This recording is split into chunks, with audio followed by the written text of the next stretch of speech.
This is John Linneball from John Linneball Tutoring, and this is GMAT and ACT, SAT, GRE Sentence Correction Basics. You can find me at johnlinneball.com, and the email for me is john@johnlinneball.com, and the phone number is 415-623-4251. You can also see live group tutoring at collabful.com. Just come, see when I'm scheduled. Costs a little bit of money, but no big deal. It's a good deal. And you saw a little preview there. Here we go. Sentence correction for standardized tests. These are the ground rules. First of all, don't be stupid. What do I mean by that? Well, you will be dealing with sentences that cover different subjects. You may find that you don't understand the vocabulary or otherwise can't tell what, if anything, is wrong. So even then, you should guess rather than leaving answers blank. There is no guessing penalty, which is really a wrong answer penalty on the GMAT. So not guessing would be stupid. Don't be stupid. And also the SAT and ACT, again, no guessing penalty, so just go ahead and guess.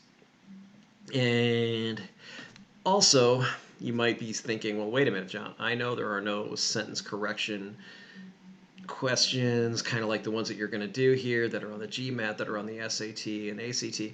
Yeah, they're not the same exactly, but the SAT and ACT have long versions of these problems, that is, passages rather than individual sentences in the writing and English sections of these tests. And these strategies will help. These will also help for sentence completion, that is, fill in the blanks questions. All right, so let's move on. More ground rules. While it helps to understand something about the topics of the sentences, you will need to read something for content. That means you'll actually have to understand what it's about, not just know the mechanics of the grammar. You will not have to know anything about these topics in advance, so there's no need to panic. And how could you? I mean, they don't tell you what it's going to be about, and it could literally be anything that's written in English. So you're not going to be able to cram and find it out. So don't even try. Just spend the time reviewing grammar so you understand that when you take these tests. It's just know the grammar, know the basics. It'll help you out a lot. The best choice in any of these questions is only the best of the choices. It's not going to be the best possible expression of this idea. So you're asked to pick the best of 5 choices or 4 choices, depending on which test you're taking. That doesn't mean that the right answer will be the best possible, that is, the ideal way to correct the sentence. Sometimes the right answer is very formal, depends on a grammar rule that most people ignore or don't know, or just sounds wrong. The test makers want most people to get these wrong. Why? Because it helps them get that nice normal curve. So, even though somebody's good, you got somebody who's just a little bit better. Anyway, so here's an example. Someone might ask, who are you speaking to? Most people would say that. Grammatically, it's wrong, though. You would have to say, to whom are you speaking? Most people wouldn't say that or even recognize that it's the grammatically correct form of the sentence. Another one you can think of is, imagine somebody knocks on the door. There's no window in the door. You can't see who it is. So you ask, who is it? And then the person would normally answer, it's me, if it's someone who knows you. But if it's someone who knows you and English wasn't their first language, they'd say, it is I. Turns out it is I is actually the correct expression of that in standard American English, even though nobody uses that. I've confused people with that. When someone said, hey, is John there? I picked up the phone and said, oh, yeah, well, this is he. And they're like, what? It's me. Oh, okay. So you can make mistakes, or in quotes mistakes, where people don't understand you when you actually use the officially correct English. So you need to learn that to get the best grades on these tests. Okay? Doing sentence correction quickly. The average time you'll have for a sentence correction problem is roughly 1 minute and 20 seconds. Some questions will take more time, others will take less. How do you keep your average time down? It's simple. Just use these rules is what I'm trying to say. 1.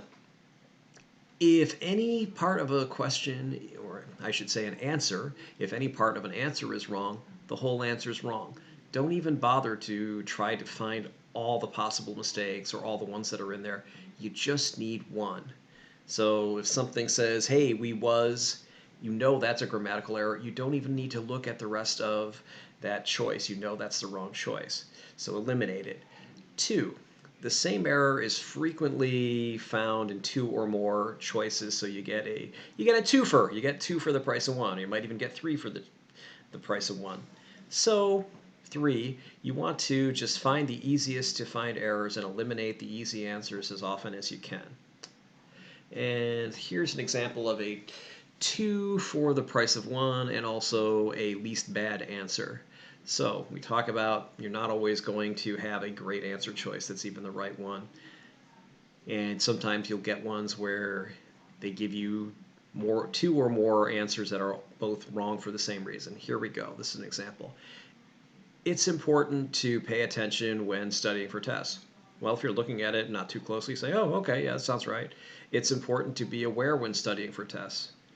Well, and you say, well, I don't know. Well, the other one said pay attention, and this says be aware. Those both sound okay. I think pay attention is a little bit better. It's better to remain vigilant when studying for tests. Vigilant, that sounds fancy. Maybe that's the right answer. John was saying that sometimes it's the answer that is formal and doesn't sound right. I'm getting confused. I don't know what to do. And then be very careful when you are choosing answer choices to tests. Well,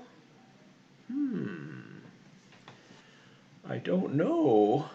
Well, okay, and the answer is it's going to be the last one. Because even though that could be better, be very careful when you are choosing answer choices to tests, the other ones are all obviously wrong because they're using the wrong form of its. It has to be it''s, which stands for it is.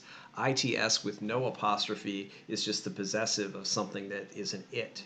So that doesn't work. So these first 3 are all wrong. So the 4th one has to be right.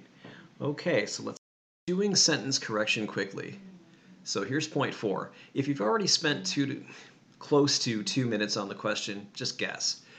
Move on. Just find an easier question. If you've already eliminated even one answer choice, it's still better than just guessing blindly, so you've given yourself a little bit of an advantage.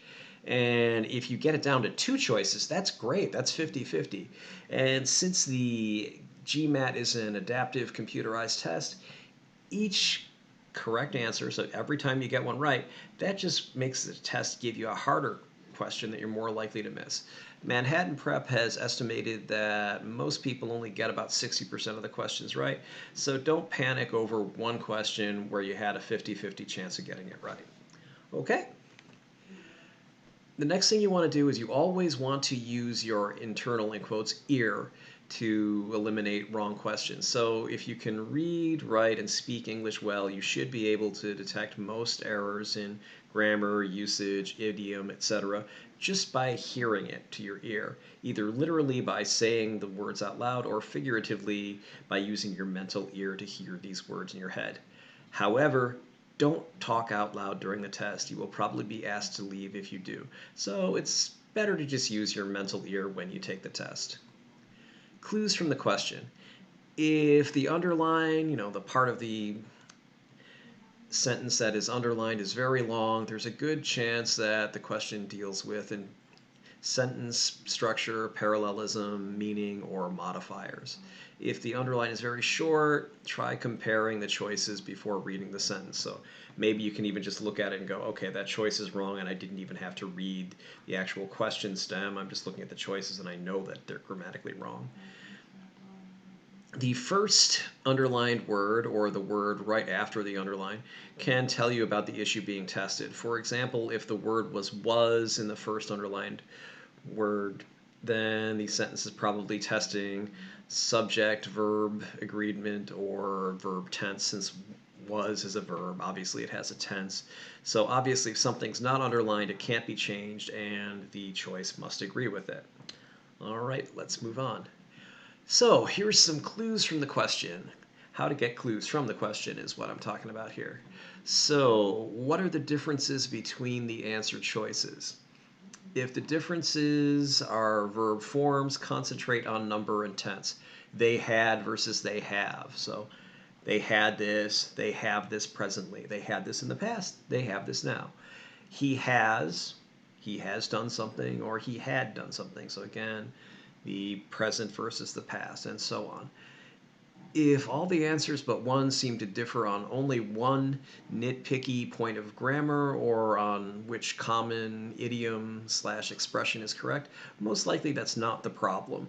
You want to choose the answer that's different. The error is in a part common to all the choices, so they're all wrong if they all have the same problem. So Joe has to running.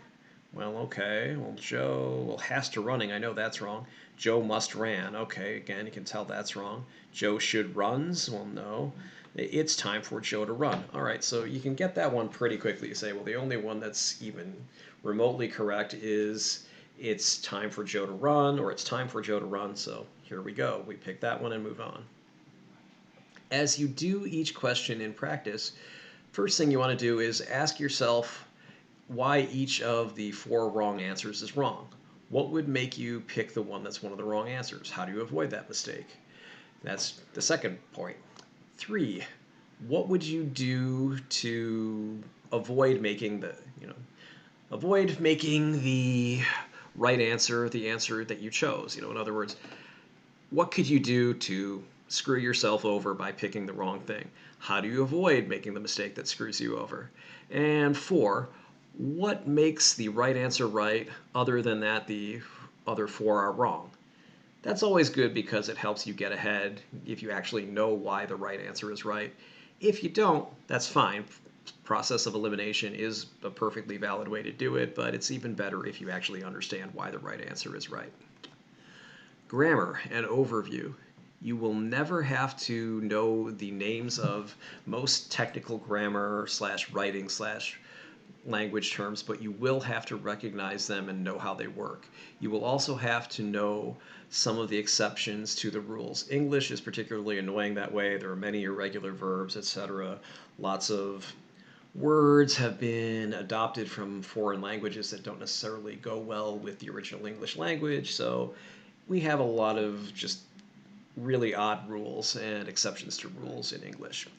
Now, just to be annoying, let's go over some of the exceptions to the rule that say you won't have to know the names of technical grammar, writing, language, etc. So, that is, you will need to know some technical terms. Let's go over those right now. A clause. No, I don't mean Santa Claus, even though it was just Christmas yesterday when I'm recording this on the day after Christmas is what I'm trying to say. Anyway, but no offense to Santa, but we don't mean the Santa Claus. So, a clause is a group of words with a noun and a working verb, as Manhattan Prep likes to put it. So, for example, the rain stopped. So there are 2 kinds of clauses, the dependent weak and the independent strong. I think we definitely should have a strong Santa Claus. We need Santa to get around the world in one night. Ha ha ha. Anyway, but to be serious, the difference between a dependent and an independent clause is that the dependent clause is not itself a complete sentence, but an independent clause is. So, for example, a dependent clause would be before the rain stopped. You can tell that's not a complete sentence because you just listen to that in your internal ear and you go, what happened before the rain stopped? Before the rain stopped, you sang a song. Come on, John, don't leave me hanging. Independent clause would be the rain stopped. So your inner ear tells you there should be more to the first one because it's saying something happened before the rain stopped, what happened. But the second one says, well, what happened? Oh, well, the rain stopped. Oh, okay, that's great. Well, let's get on with our day. So we can tell the difference between a dependent is a complete sentence, and independent is a complete sentence. So independent is one that can stand by itself. That's why it's called independent, or it's called strong. And the dependent is the one that you need something else. Oh, I don't know. Before the rain stopped, what? So that would be dependent, and independent would be the rain stopped. Got it? Okay, good. Modifiers.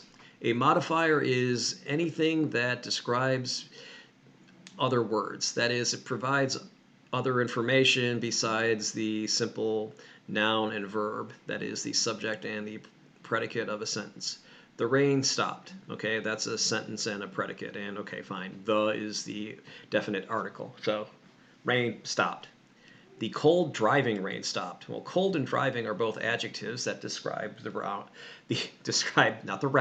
noun rain. So we know that the rain is cold and it's really coming down hard. It's driving at you. Ooh, okay, wow, that sounds nasty. I'm glad I'm not on that. Adjectives are the simplest modifiers. The cold driving rain stopped briefly. Well, briefly is an adverb. Adverbs often end in the words ly, which modifies the verb stopped. Adverbs modify verbs, adjectives, or other adverbs. And of course, they use adverbs a lot when they're naming new internet startups, like they call it Grammarly or whatever, quickly. Well, okay, anyway, you know what I mean.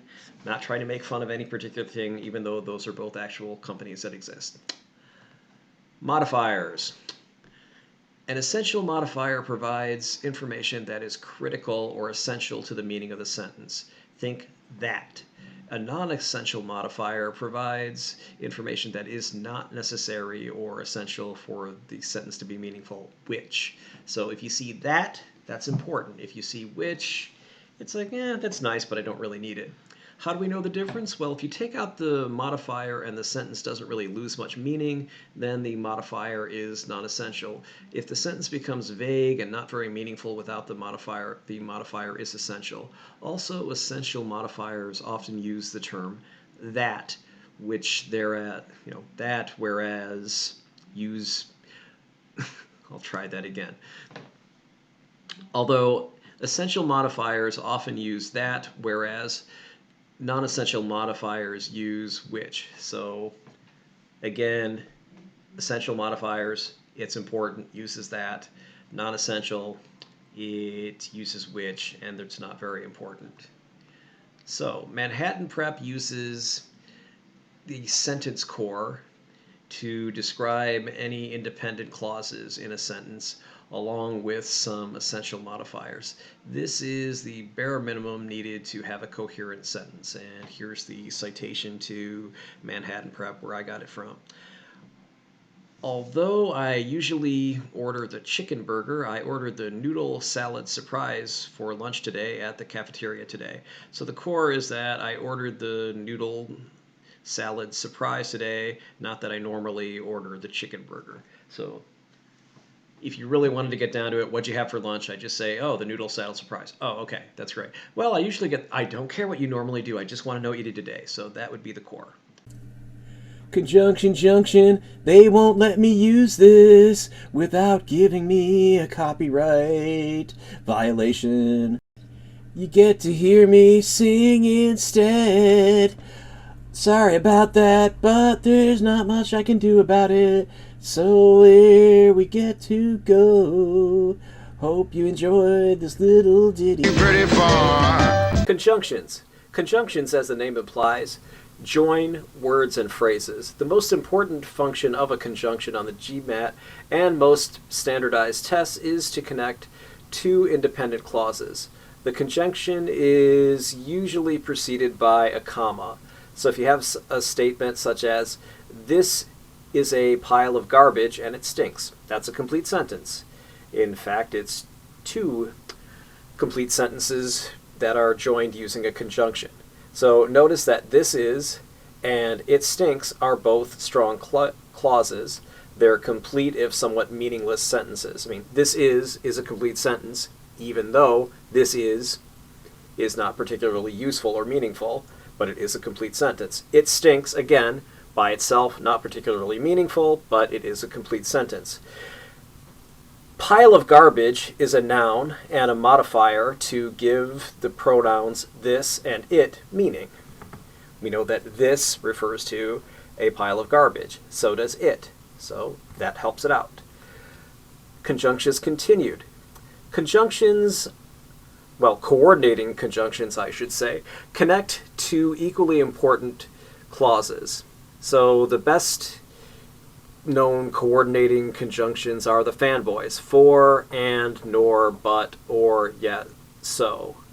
So, I like to eat food for it tastes good. you should eat food every day, and I think everyone else should too.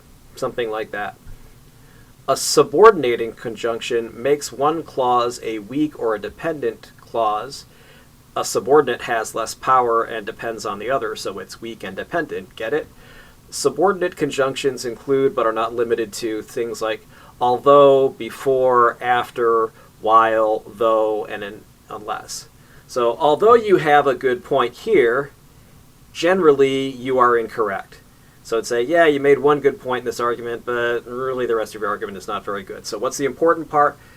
Your argument is wrong even though you made a good point. That's less important that you made the one good point. Get it? Okay.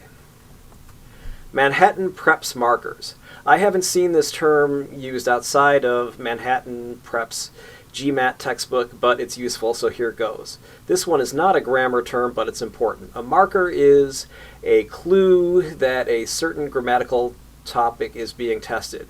As you work through this unit, you will learn about other kinds of markers. For example, the word unlike is a comparison marker. Okay, unlike should probably be put in quotes here, but it's not. Anyway, when you see the word unlike, you want to ask yourself what comparison is being made. Let's say you read an explanation and thought, I didn't know what that word was a marker for that topic. Immediately write down that marker. Just write it down, keep a list, make flashcards, record it any way you can or you prefer, but do record that when you see this particular marker, you should think about a particular grammar issue. So, unlike, well, that would mean, this means this is not like something else. So this is an unusual case, there's a contrast here. That's what you would be looking like when you see something like unlike. So just think of them as flaws, not as flaws, as flags that identify sentence correction topics. I guess they could also be flaws because it's a flaw you need to find so you know how you have to correct the sentence. But let's move on. Return to meaning. Sentences must be logical. If a sentence would... Okay, I'll try that again. If an answer choice would create a sentence that doesn't make sense, eliminate that choice even if the grammar or usage, etc. is perfect. I'm going to say that again. Even if the grammar is flawless, the usage is flawless, etc., if the sentence itself doesn't make sense, that's going to be a wrong answer, almost certainly. They're not going to give you something that doesn't make sense and make that the right answer. They say the sky is metallic gold. Okay, they're not going to give you a metallic gold sentence unless they're telling you it's a sci-fi story or something like that. So example here, as I listed on here, what happened tomorrow? That doesn't make sense. You can't know what happened in the future since it hasn't happened yet. Unless, of course, you're living in a sci-fi fantasy where you can time travel and go back to the past and say, oh yeah, this is what happened yesterday, so pay attention to that when it happens tomorrow, because that's what's going to happen. Ha ha ha. Or you can ask things as in the TV show Travelers on Netflix. Where are you from? Okay, so logical comparisons. I discuss these in my ACT and SAT videos, logical comparisons. Again, if a comparison doesn't make sense when it's read literally, it's wrong. The New England Patriots are better than any other NFL team makes no sense. Well, especially today because the Bills beat them, ha ha ha. But anyway, being serious about it, it makes no sense because they can't be better than any team because they themselves are an NFL team. So the Patriots cannot be better than themselves. Most people would understand that. You meant that the Patriots were just the best of the teams, not that they're better than themselves, but that's not what you literally said or wrote, so it's wrong. A little bit more about the return to meaning even. Sentences must be logical. You can't compare two obviously different things even if you didn't mean to make a literal comparison between the two things. Remember, everybody's brain uses kind of an automatic autocorrect, just like your phone or your word processing program on your computer.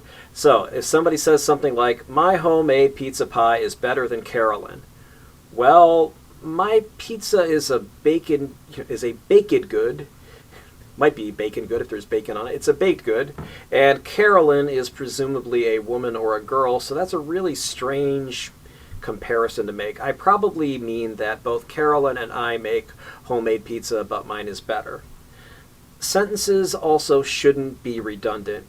It is best to be concise and to avoid redundancy when writing essays. That sentence itself is redundant. You could have just said it is best to be concise when writing essays.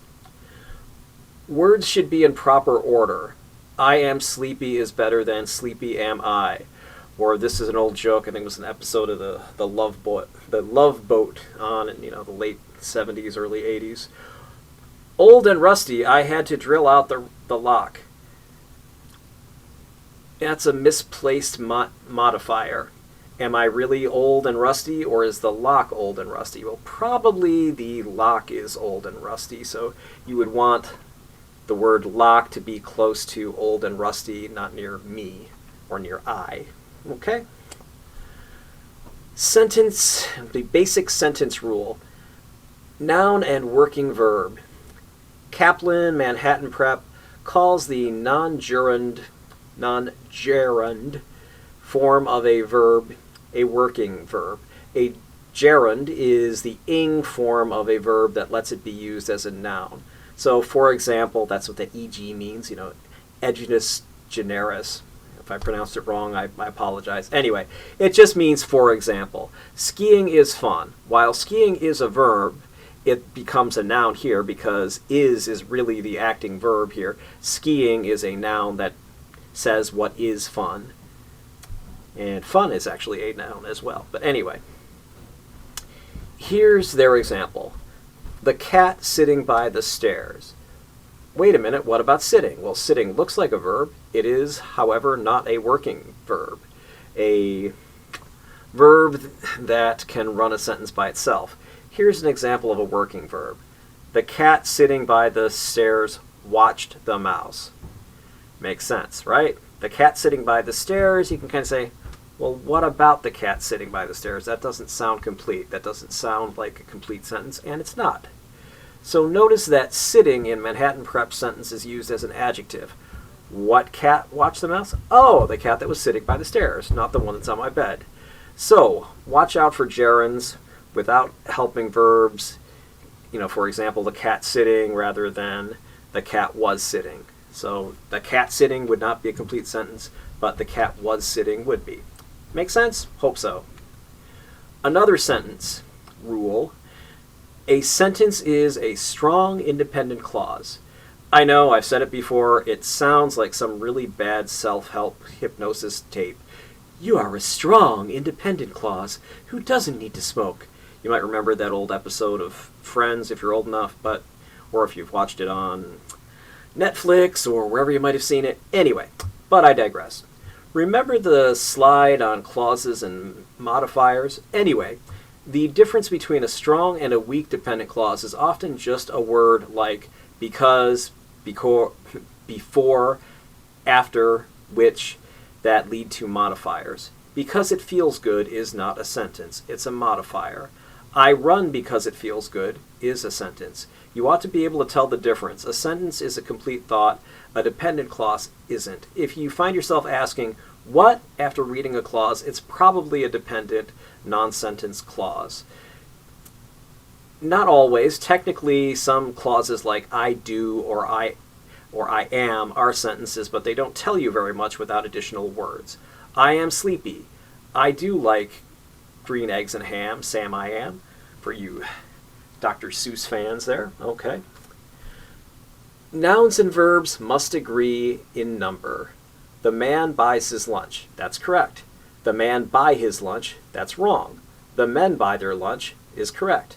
We all get that. Questions this easy are uncommon on the GMAT, the GMAT. I would say they're so uncommon as to probably just not exist. But what they do is put extra words between the sentence and the verb. For example, Henri, who has lived in many countries, are going to be in your class. Since Henri is the subject, the verb should be the singular is. But somebody who's not paying attention can hear countries are and think, oh yeah, that sounds right, and miss the error. Your internal ear can make mistakes if you're not paying attention. Okay, so let's move on here. The rule of prepositional phrases. Of is a preposition. If you see something like a keg of nails, okay, I'll say that again, a keg of nails, know that the noun is a singular. It's one keg, as we see here in the picture, and of nails is a modifier. It describes what's in it or what makes it up. Perhaps the keg itself is made out of nails. This one isn't. It looks like it's made out of wood with a few steel or whatever metal things around it, keeping it sealed together. But anyway, if this is a keg of nails, the nails are on the inside. They're the contents. So we get that. That's a prepositional phrase. You want to look at what's before the of, not what's after the of. It's one keg of nails. It's not several thousand nails. Okay? Modifier versus compound subject. Bob and Doug star in a talk show called Great White North, right? Yeah, good day. Bob, along with Doug, star in a talk show called Great White North. The second sentence is wrong. Why? Because along with Doug is a modifier. So with whom is Bob starring on the show? Oh, Doug. So the sentence should be Bob, along with Doug, stars in a talk show called The Great White North. So again, you'd say, okay, Bob, along with Doug, okay, stars in it, not star in it. See the difference there? Okay, if you don't, take a look at it, read it again, read this again, and you'll understand. I'm going to move on, okay? The basic rule is called take out the trash. When you're doing subject-verb problems, just take out anything between the subject and the verb. It's trash and it's useless.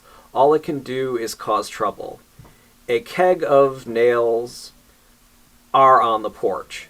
Well, okay, so take out anything after the of. That's trash. So you get a keg are on the porch?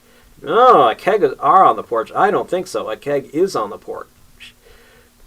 Problems on page 37 and Manhattan GMAT guide that I use there. That's where you can find these things if you need to.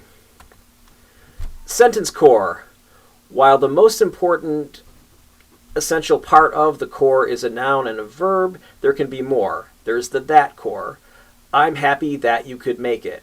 So the pronoun or noun, verb, adjective, that, the pronoun helping verb, verb. So that helps us link two sentence cores that should be linked. So I am happy, that would be one sentence core. That, you could make it. So I am happy, one sentence core. You could make it, another one. That connects those together so we understand what's going on. That can also help us clarify otherwise confusing sentences. So you could say, I know Joe Rogan is a famous okay. I'll try that again. I know Joe Rogan. I cannot talk today. I apologize. All right. I know Joe Rogan, a famous podcaster and stand-up comic, lives in Texas. Wrong. Why is it wrong? Because it sounds like I'm saying I know Joe Rogan. I've seen him perform a few times. I was at the Comedy Store about, I don't know, maybe about 10 to 20 feet away from him, but I didn't want to bug him, so I didn't ask him for a picture or an autograph. Then later, when I went home and heard his podcast, he said, I always accept requests for pictures and things like that, so don't! And I even had my brand new camera that I just bought that day. It was very sad. But anyway, getting back to this. Okay, so if I say, I know Joe Rogan, a famous podcaster and stand-up comic, lives in Texas, well, that sounds like I'm saying I personally know Joe Rogan. I guarantee you Joe Rogan does not know who I am at all. So, anyway, right on the GMAT would be, you say that. So you would say, I know that Joe Rogan, a famous podcaster and stand-up comic, lives in Texas. Because it makes it much clearer that I don't know Joe Rogan personally, but I know these facts about Joe Rogan. So, It clarifies to the reader that I know a fact, not a person. To the reader, I should say, even. See what I did there? I don't know the reader. Ha ha ha. Okay, so let's... Right, connecting two independent clauses. There are a lot of ways to do this. First way is you use a comma followed by the fanboys, for, and, nor, but, or, yet, so. You might notice in this picture that I got in the public domain, or at least with permission to use this, it says comma before the fanboy. Okay, that should say comma, but anyway. Other than spelling it wrong, this is really good. You know, so fanboys, they all have 2 or 3 letters. I sometimes think S on fanboys should be since, but doesn't really matter. You want to use a comma and then a fanboy. There you go, or fanboys. Semicolon. That's another way to do it. You can just put a semicolon between 2 complete sentences, and that makes them into 1 complete sentence, and it's grammatical. You don't want to use a comma by itself. That's called a comma splice. We'll get into that later. You can also look that up on my SAT and ACT grammar videos. Colon. You can use a colon especially where the two, well, really only when the 2 clauses are connected. So only when they're connected and the influence is on the latter, on the last one, the second one. So the first one creates an expectation and the second fulfills that expectation. There are only 3 things you need to succeed in life: a good attitude, a good perceptive mind, and hard work. Something like that. In case you can't tell, I just made that up. Anyway, but the colon could definitely be after the there are only 2 things you need, or sorry, 3 things you need, and then you put the colon there, and then you fill it out with that. Dash. You only need you only need 1 thing to succeed in life. Dash. A good attitude. Something like that. You can not make them into things that connect. You can actually leave them separate. You can say, I like food, period. Food tastes good, period. Okay, so you have 2 independent clauses here. You can say, I like food, comma, for it tastes good. The conjunction doesn't have to be one of the fanboys. Because would work here. Or since would work here. I like food, semicolon, it tastes good. Again, that works. I like food, dash, it tastes good. I like food. You could use a colon here, I wouldn't, but I like food, colon, it tastes good. You know, but you might, or you say, one reason I like food, colon, it tastes good. Something like that. The independent clauses should be related. So if you say, I like food, semicolon, tires are round, that really doesn't make any sense. That would not be grammatically correct. That would not be a correct answer on a standardized test. Let's move on. Okay, so if we're connecting 2 independent clauses, you don't want to connect them just by putting them together, where you say, I like food, it tastes good. That's a run-on sentence, and you can tell it when I say it like that. I like food, it tastes good. I like food, it tastes good. That's a run-on. A run-on is 2 strong clauses joined without proper punctuation or a conjunction. So, doesn't have the dash, doesn't have the semicolon, doesn't have a period, not a period, I'm sorry, doesn't have a comma followed by a fanboys conjunction, and or a period. You could have a period and just capitalize the next one and just turn this into I like food, period, it tastes good, period. A comma splice, where a comma is used instead of a semicolon, as I already told you, is a common form of run-on sentence. It's pretty easy to make a mistake when you see that on a standardized test, because if you're looking at it too quickly, you might say, oh, yeah, that's a semicolon. No, it's not. That I call almost more of a visual test than a grammar test. I mean, I wear reading glasses, so I could see making that mistake. So make sure, if your eyesight isn't great, that you have your reading glasses or whatever you need to see well, so you don't miss stupid things like that.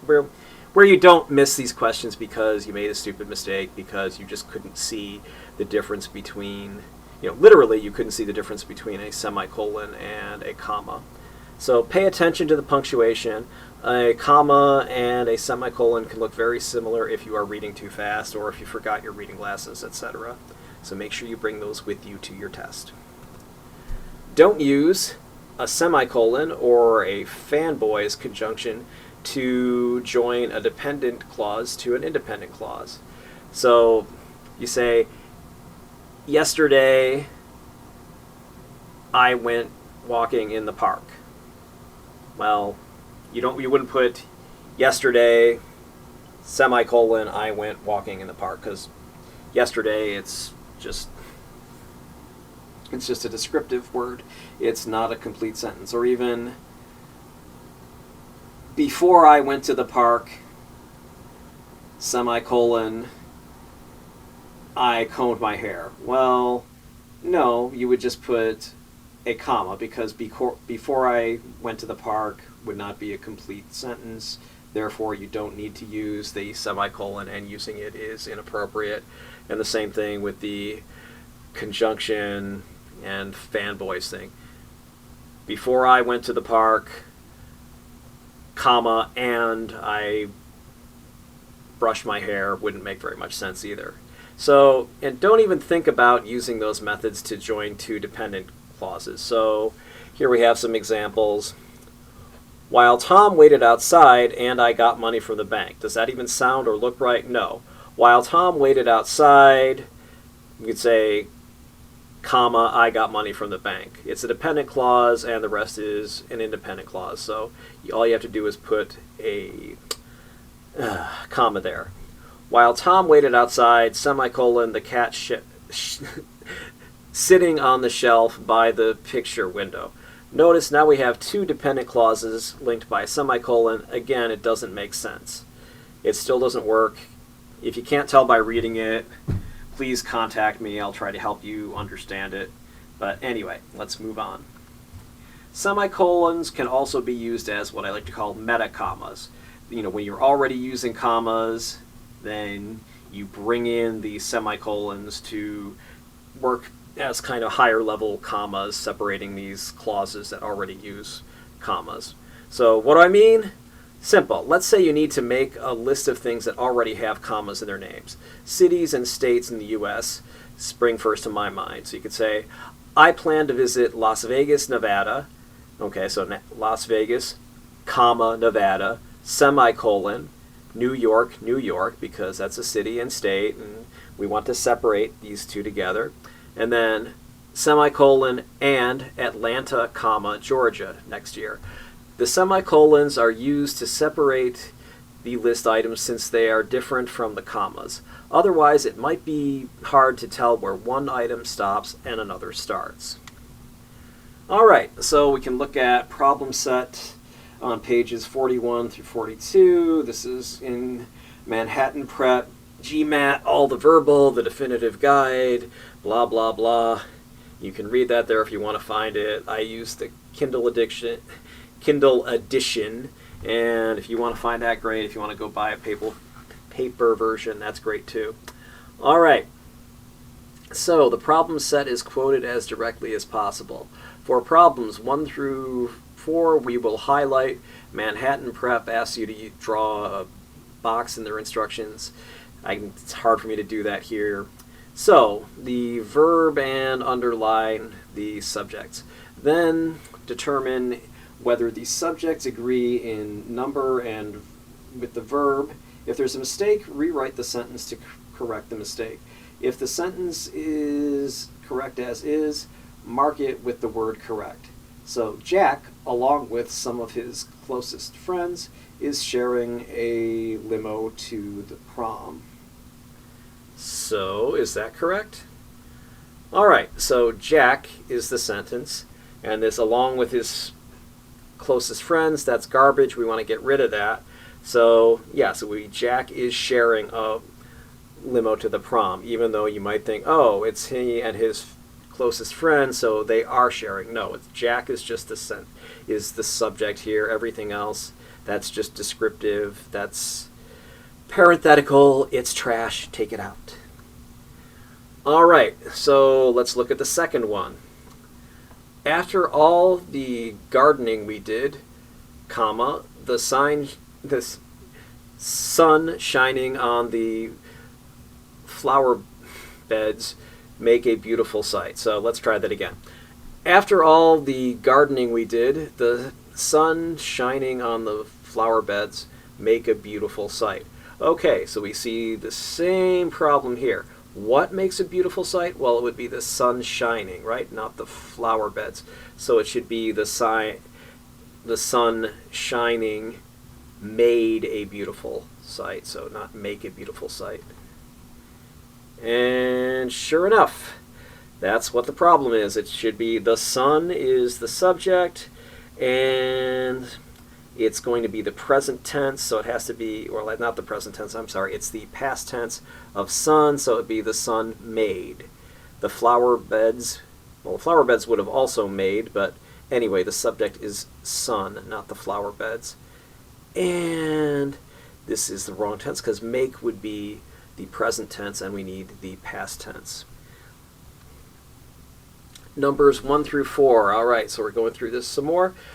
The decision to place the beautiful artifacts in out-of-the-way nooks around the mansion's various rooms was inspiring. Okay, so what's the subject here? Well, I would say it's the decision. I mean, decision two is a preposition, so all of this stuff here, from to all the way to rooms, that's a prepositional phrase. So it's the decision was inspiring. All the rest of it's trash. We take it out. Let's see if I'm right. All right, the decision, yep, to place blah, blah, blah was inspiring. So there you go. If you have any questions, please ask me when we talk about this. You can always contact me. I'm always happy to talk to you about this. All right, number 4. A national supermarket chain and a locally owned bakery, which has won awards for its croissants, has seen a significant decrease in revenues since the biggest employer in the area shut down. Well, we have two things. We have a national supermarket chain and a locally owned bakery. Obviously not the same thing, so they must be two different things. This who has won awards or which has won awards, that's trash. You can take that out. So you'd say, okay, the chain and the bakery has, oh no, they have. So sure enough, we can go a national supermarket chain and a locally owned bakery, which has won awards for its croissants, have seen a significant increase in revenues, blah, blah, blah. So we know the answer has to be they have seen, not they has, because it's two things, not one. All right, let's move on. Okay, now we're going to look at problems 5 through 7. They're multiple choice with only one correct answer. And just as on the real GMAT, answer A repeats the original sentence. And here, though, they're only having two answer choices. They have to see, is the original right or is the only other answer right? Number 5, we have the sports governing body recently revamped the rules about hits to a head, a change intended to increase player safety. Ever since then, okay, well, I can see right now, ever since then, that should really be a semicolon. You know, ever since then, players have somewhat paradoxically suffered from more concussions. So I'm going to say no, but let's look at B. Ever since the sports governing body revamped the rules about hits to the head, a change intended to increase player safety. Okay, players have somewhat paradoxically suffered more concussions. Okay, so blah blah blah. And so, all right, there's no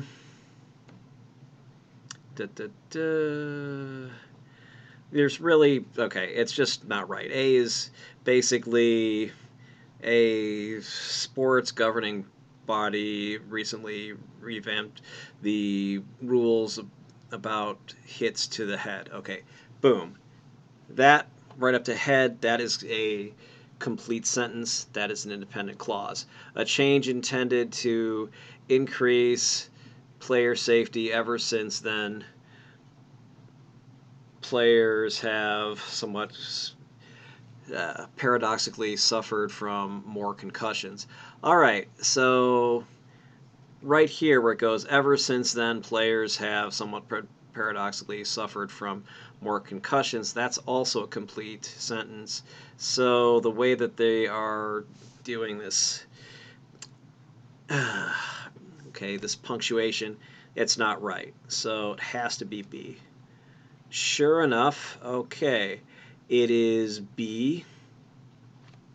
So we look at it and, okay, it's a run-on sentence. You need a semicolon between safety and ever and not a comma. It's also called a comma splice. So we know that A is wrong.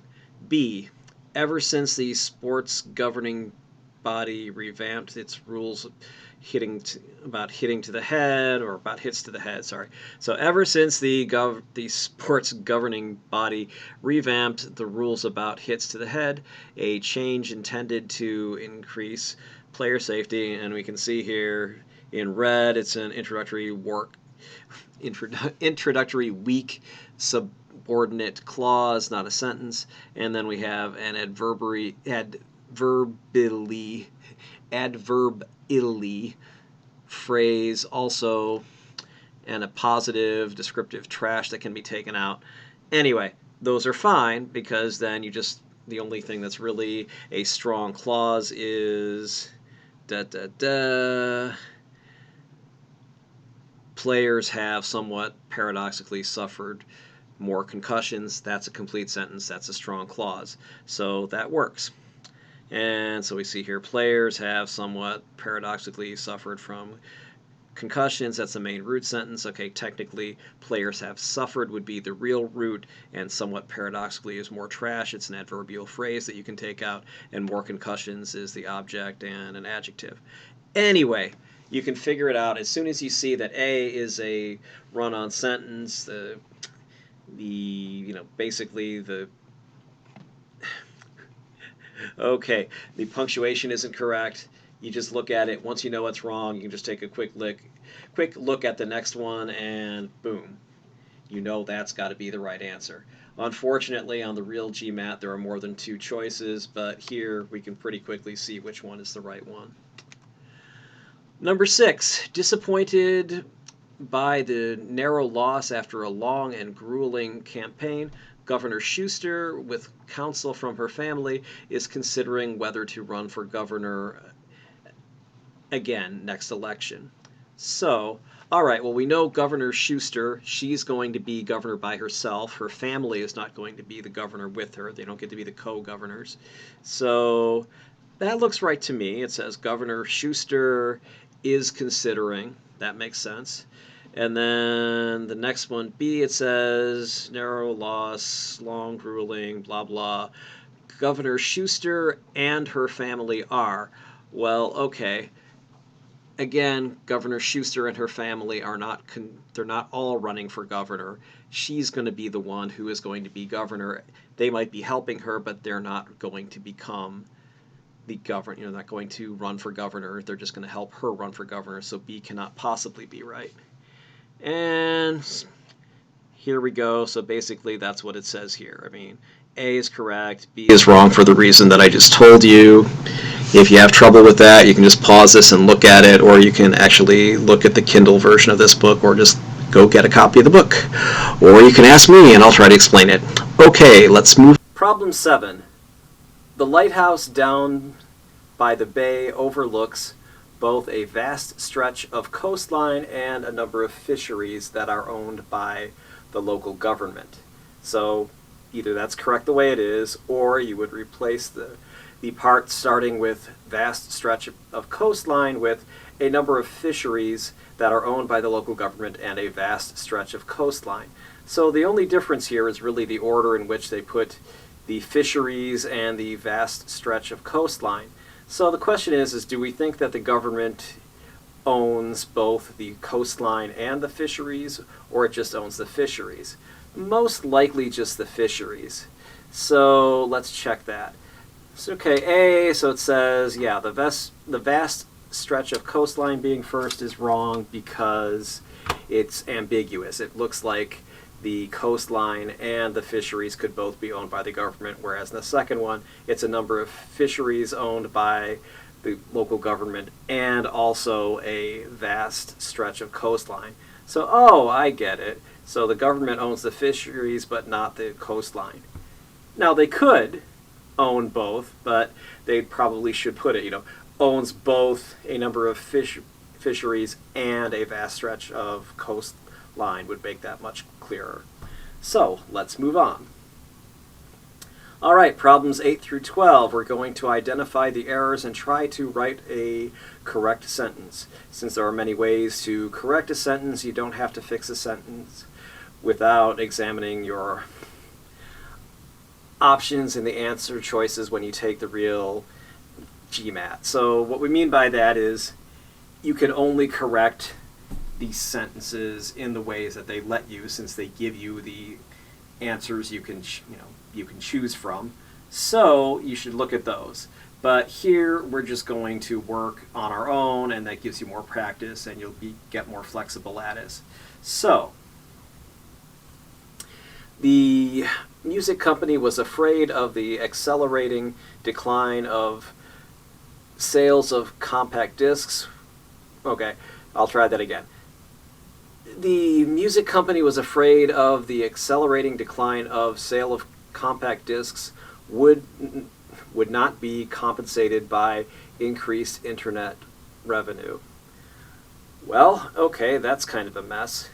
So it'd be something, well, the music company was afraid that the accelerating decline of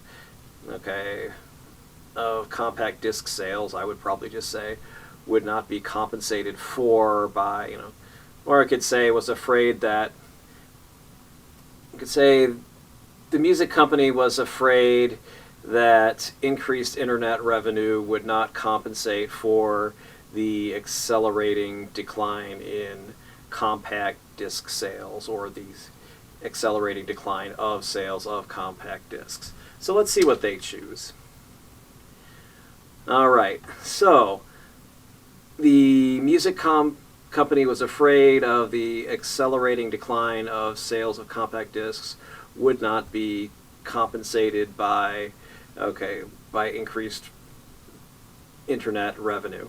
That's great. The verb compensated has no subject, which is true. It wouldn't, the decline can't be the subject because it's in a prepositional phrase, the decline of the, so that's not going to be a subject. And there's no conjunction to make a compound verb, so you don't have the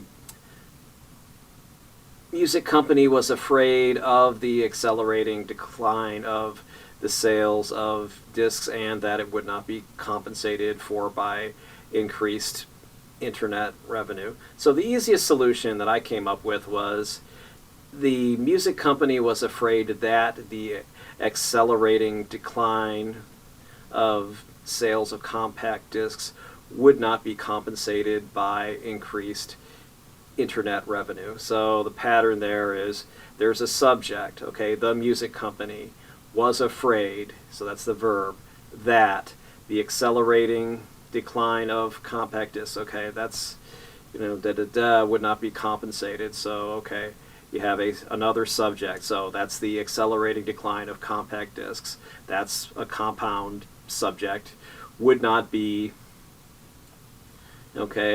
compensated, so compensated is the verb, and then by increased internet revenue, that's other parts of speech. Okay, so that's the subject verb, that subject verb thing that you will see in the GMAT when you do these things. Question 9. The petroleum distillates were so viscous that try that again. The petroleum distillates were so viscous, the engineers had to heat the pipe by nearly 30 degrees. All right, don't worry if you don't know what the word viscous means. We'll discuss it in just a second.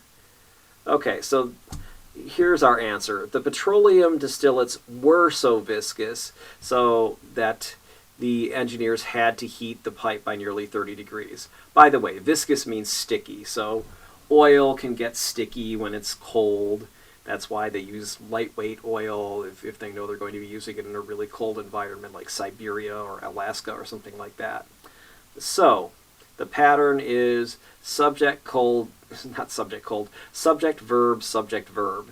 So the problem is you can't link two independent clauses, that is a subject and a verb, with a comma. That's a comma splice. So either you have to use a semicolon or a that. So we see in this first one, they didn't do that. They used a regular comma. So if they had used a semicolon, maybe that would work. The petroleum distillates were so viscous, semicolon, the engineers had to heat the pipe by nearly 30 degrees. That would work. Still be a pretty clunky sentence, but it would work. It would be grammatical. So most people would say something like what they wrote there. They'd say, the petroleum distillates were so viscous that the engineers had to heat the pipe by nearly 30 degrees. That's the way you would do it if you're doing it correctly, but the way that a lot of people would do it that's not correct is the way that they do it in this question, which is what they're hoping on, that people just say, yeah, people say that all the time, must be right. The petroleum distillates were so viscous, comma, the engineers had to heat the pipes by nearly 30 degrees. So, it's like, basically, you're so stupid, comma, you must have to find your own back end with both hands and a map. Well, again, that wouldn't be correct. You'd have to say, well, you're so stupid, comma, you must need to find your rear end with two hands and a map. That would not be correct, but it would be correct if you said, you're so stupid that you probably need to find your own butt with both hands and a map. Anyway, hope that helps. Let's move on. 10. The municipality's Back to Work program has had notable success. Nevertheless, it is not suitable for a statewide rollout for several reasons. Okay, I can see right here there's a problem in that the municipality's Back to Work program has had noticeable success. Well, that's by itself a complete sentence. It's an independent clause. Nevertheless, it is not suitable for a statewide rollout for several reasons. That's also an independent clause. That means these have to be linked with either a semicolon or a dash or maybe even a colon. I wouldn't use a colon, but maybe you could get away with that. I wouldn't do that. But anyway, so all right, we know immediately that this cannot be right. So we're going to move and take a look at it. I would probably just make it two separate sentences, or I would just use a semicolon and be done with it. That's probably what they would want you to do, is use a semicolon, and sure enough, that's what we have here. Is the municipality's Back to Work program has had notable success, semicolon, nevertheless, it is not suitable for a statewide rollout for several reasons. Nevertheless is not a conjunction, so you can't use that. You have to basically you have to do that with nevertheless or however. You have to use a semicolon and then put after nevertheless or however, you have to put a comma. So here we go. The municipality's Back to Work program has had noticeable success, yet it is not suitable for a statewide rollout for several reasons. So that's where you're using a comma with one of the FANBOYS conjunctions. Yet would be good, or you could even use but, something that shows that there's a contrast. Yeah, it's great, but it's not quite ready for prime time, so to speak. All right, let's move on. Number 11. Historically, the Isle of Man had an economy based primarily on agriculture and fishing, semicolon, now one based on banking, tourism, and film production. Okay, so you'd want to say now it has an economy based on banking, tourism, and film production. But can we do it this other way? All right, so as it is, it's wrong. The simplest way to fix it would just be to spell everything out, as I just said. Historically, the Isle of Man had an economy based primarily on agriculture and fishing. Now, comma, it has one based on banking, tourism, and film production. You can use what they were trying to do there, what they're trying to make it look like, is an elliptical construction, where basically you can connect two parallel strong clauses and omit or elide the parallel parts in the second and later connected clauses. So if you're taking them out, you can do that. The reason it doesn't work here is because had is not the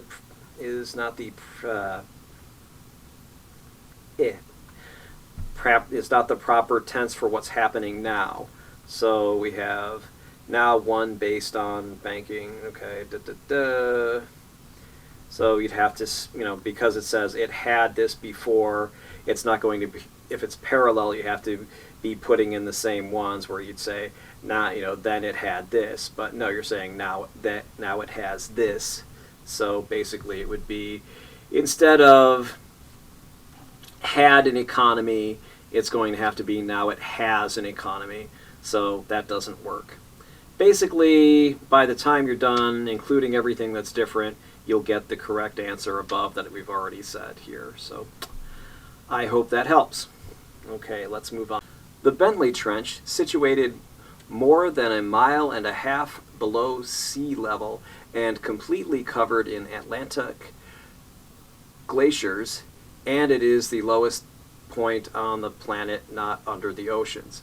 All right, you can tell just from listening to that it's wrong. It'd have to be, you take out the and it is, so completely covered by Atlantic oceans. You just put is the lowest point on the planet under the oceans. I'm sure that's all you have to do. And yeah, that's all you have to do is take that out. The part in commas is a trash adjectival phrase you could also take out. So you can just say, you can take out this whole thing. You go, the Bentley Trench, and it is the lowest. Okay, we know that's not right. The Bentley Trench is the lowest point on the planet, not under the oceans. There you go.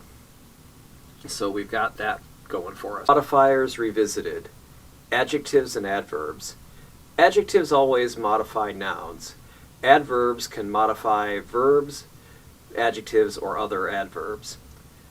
So as we can hear in this song by Rush, the Necromancer, I can't use this without giving all the ad money to the record company, so you get to listen to this instead. Sorry about that. that explains how Bytor slays his foe. We see that he stealthily, which is an adverb, modifies the verb attacking. And both are parts of an adverbial phrase, 2 words or more that modify a verb, adverb, or adjective. In this case, it explains how Bytor slays his foe. Okay. All right, the case of only. The placement of the word only can make a difference. Let's take a look at I only like pizza from Papa Giovanni's. Only like as opposed to love. Everybody does that, but that's probably not what you meant. You probably meant, no. The only kind of pizza I really like is the kind that I get at Papa Giovanni's.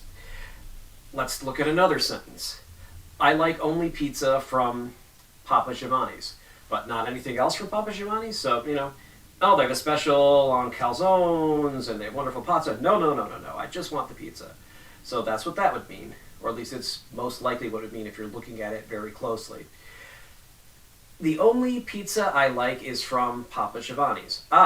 So this would be basically closest to what everybody thinks all of these things mean is the only pizza that I want to eat is the pizza that I can get at Papa Giovanni's. I see. So you like Papa Giovanni's pizza, not Popular Pie pizza down the street. Most people would auto-correct these in their brain to make the meaning any of these. The only pizza you like is the kind they make at Papa Giovanni's. But it's something you want to look out for when you are correcting these sentences. So here's an example from Manhattan Prep.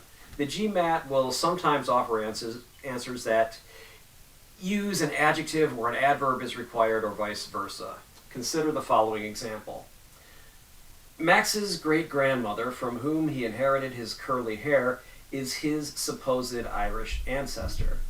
Then in the second one, it's Max's great-grandfather, from whom he inherited his curly hair, is his supposedly Irish ancestor. So in the first one, where we're using an adjective, supposed, then supposed points to the noun ancestor. So, okay, supposed ancestor, so that means, well, maybe Max's great-grandmother isn't really his ancestor. Maybe one of his ancestors down the line was actually adopted by Max's great-grandmother, so, not really an ancestor, but, hey, they raised her as such, and, everybody called her the great-grandmother, so, Anyway, but getting back to this, let's look at the next one. Okay, this next one is the same thing, except it uses supposedly rather than supposed. Well, supposedly ends in ly, so that should be a huge clue that this is an adverb. So if it's an adverb, it's got to point to something that is not a noun. So can't point to ancestor because that's a noun. So Irish. Okay, well, Irish is an adjective, so supposedly Irish. So that means, well, maybe great-grandma was Irish. Maybe she wasn't. We don't know. She looks suspiciously Italian or something like that. So that would be, you'd be implying that Max's great-grandmother might not actually be Irish. She immigrated to Ireland from some other country a long time ago, and she really didn't want to tell people about it, So, we can see if you use an adjective where you should be using an adverb or vice versa, that can very seriously change the meaning, or at least the connotation, the implication of what something is. So it's important to make sure that you use an adjective where you mean an adjective, or an adverb where you need an adverb. So obviously here, the second sentence, the one using supposedly, is the one that we're talking about, that his great-grandmother might not have been Irish, not that she wasn't really his ancestor. I don't know. That's what they say, that it's obvious. I'm not completely sure it's obvious. It could be something else. It's, he was adopted, their son was adopted, and they didn't want him to feel bad, so they just said, oh, yeah, oh, that's your mom, yeah. Okay, anyway, let's move on. Modifiers versus core. For most problems, such as subject, verb, agreement, you can just strip away the modifiers. However, you can't always do that. Manhattan Prep example here. So, imagine that a friend is giving you directions to her house. What's the difference between these two sets of examples? Or sets of directions, I should say. All right, turn left on Mayberry Street. Okay, so presumably you know what direction on Mayberry Street. Then you're going to turn left and stop at the first house, which is red. Okay, so what they're really telling you is, hey, once you are oriented correctly and you make a left turn, the first house you see is where you should stop. And, oh yeah, it's red. So, in case you get confused some way, if it's not red, then you know you went the wrong way. Okay, but it's not that important. It should be the first house. I assume you can count to 1. The second one says, so turn left on Mayberry Street again, okay, and stop at the first house that is red. Okay, so obviously that's telling you keep going until you see a red house. The first one you see, stop, that's the house. Obviously that's a completely different meaning than the first one. So notice here that the first one uses which, and it uses a comma before it. That tells you that that's not essential information. You can strip it out and it shouldn't make any difference. And the first one you look at it, turn left at the house on turn left on Mayberry Street and stop at the first house. You don't even have to know necessarily that it's red, but it's just something they might put there. Maybe it's an unusual red, whatever. He told you that, but he didn't have to. And the second one, the first house that is red, if you take that out, if you turn left on Mayberry Street and stop at the first house, wow, you're going to have a real problem, because what if the first house is purple or green or something, and knock on the door and they'll be, oh, you're at the wrong house. Who is this idiot who keeps giving people directions that they don't even know that it's the red house? Da-da-da. Okay, and also, as we said, non-essential information is usually separated by commas, but essential information isn't. Let's move on. Ba-ba-da. All right, so here's how to eliminate wrong modifier answers. If the answer choice would be illogical, just take it out. If the answer choice would be ambiguous, that is a squinting modifier, for example, take it out. Squinting modifiers are usually adverbs and usually have one clause in front and another behind, both which could possibly be modified by the same adverb, and so you end up with things like this. Jumping up and down quickly entertained him. And I got that from this website here, Writing Explained, blah, blah, blah. So, does he mean that the kid, presumably, whatever, the man who is doing this, he liked to jump up and down very quickly and that entertained him, or he jumped up and down but not particularly quick, particularly fast or particularly quickly, but it entertained him just like that, boom. So what does he mean? We don't know. Notice that this sentence also starts with a gerund, the ing form of something as well.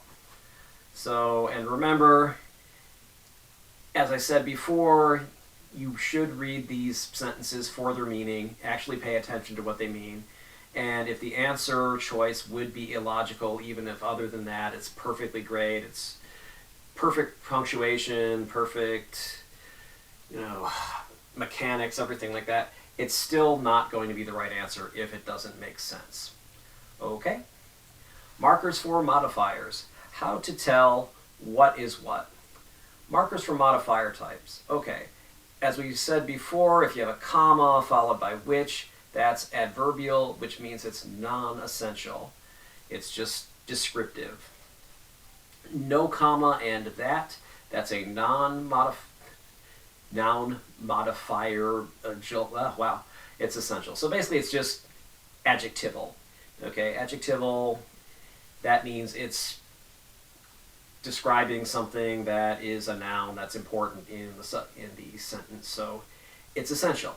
How does this help? So if you see the answer split between that and which modifiers, you want to ask yourself again, is this essential information?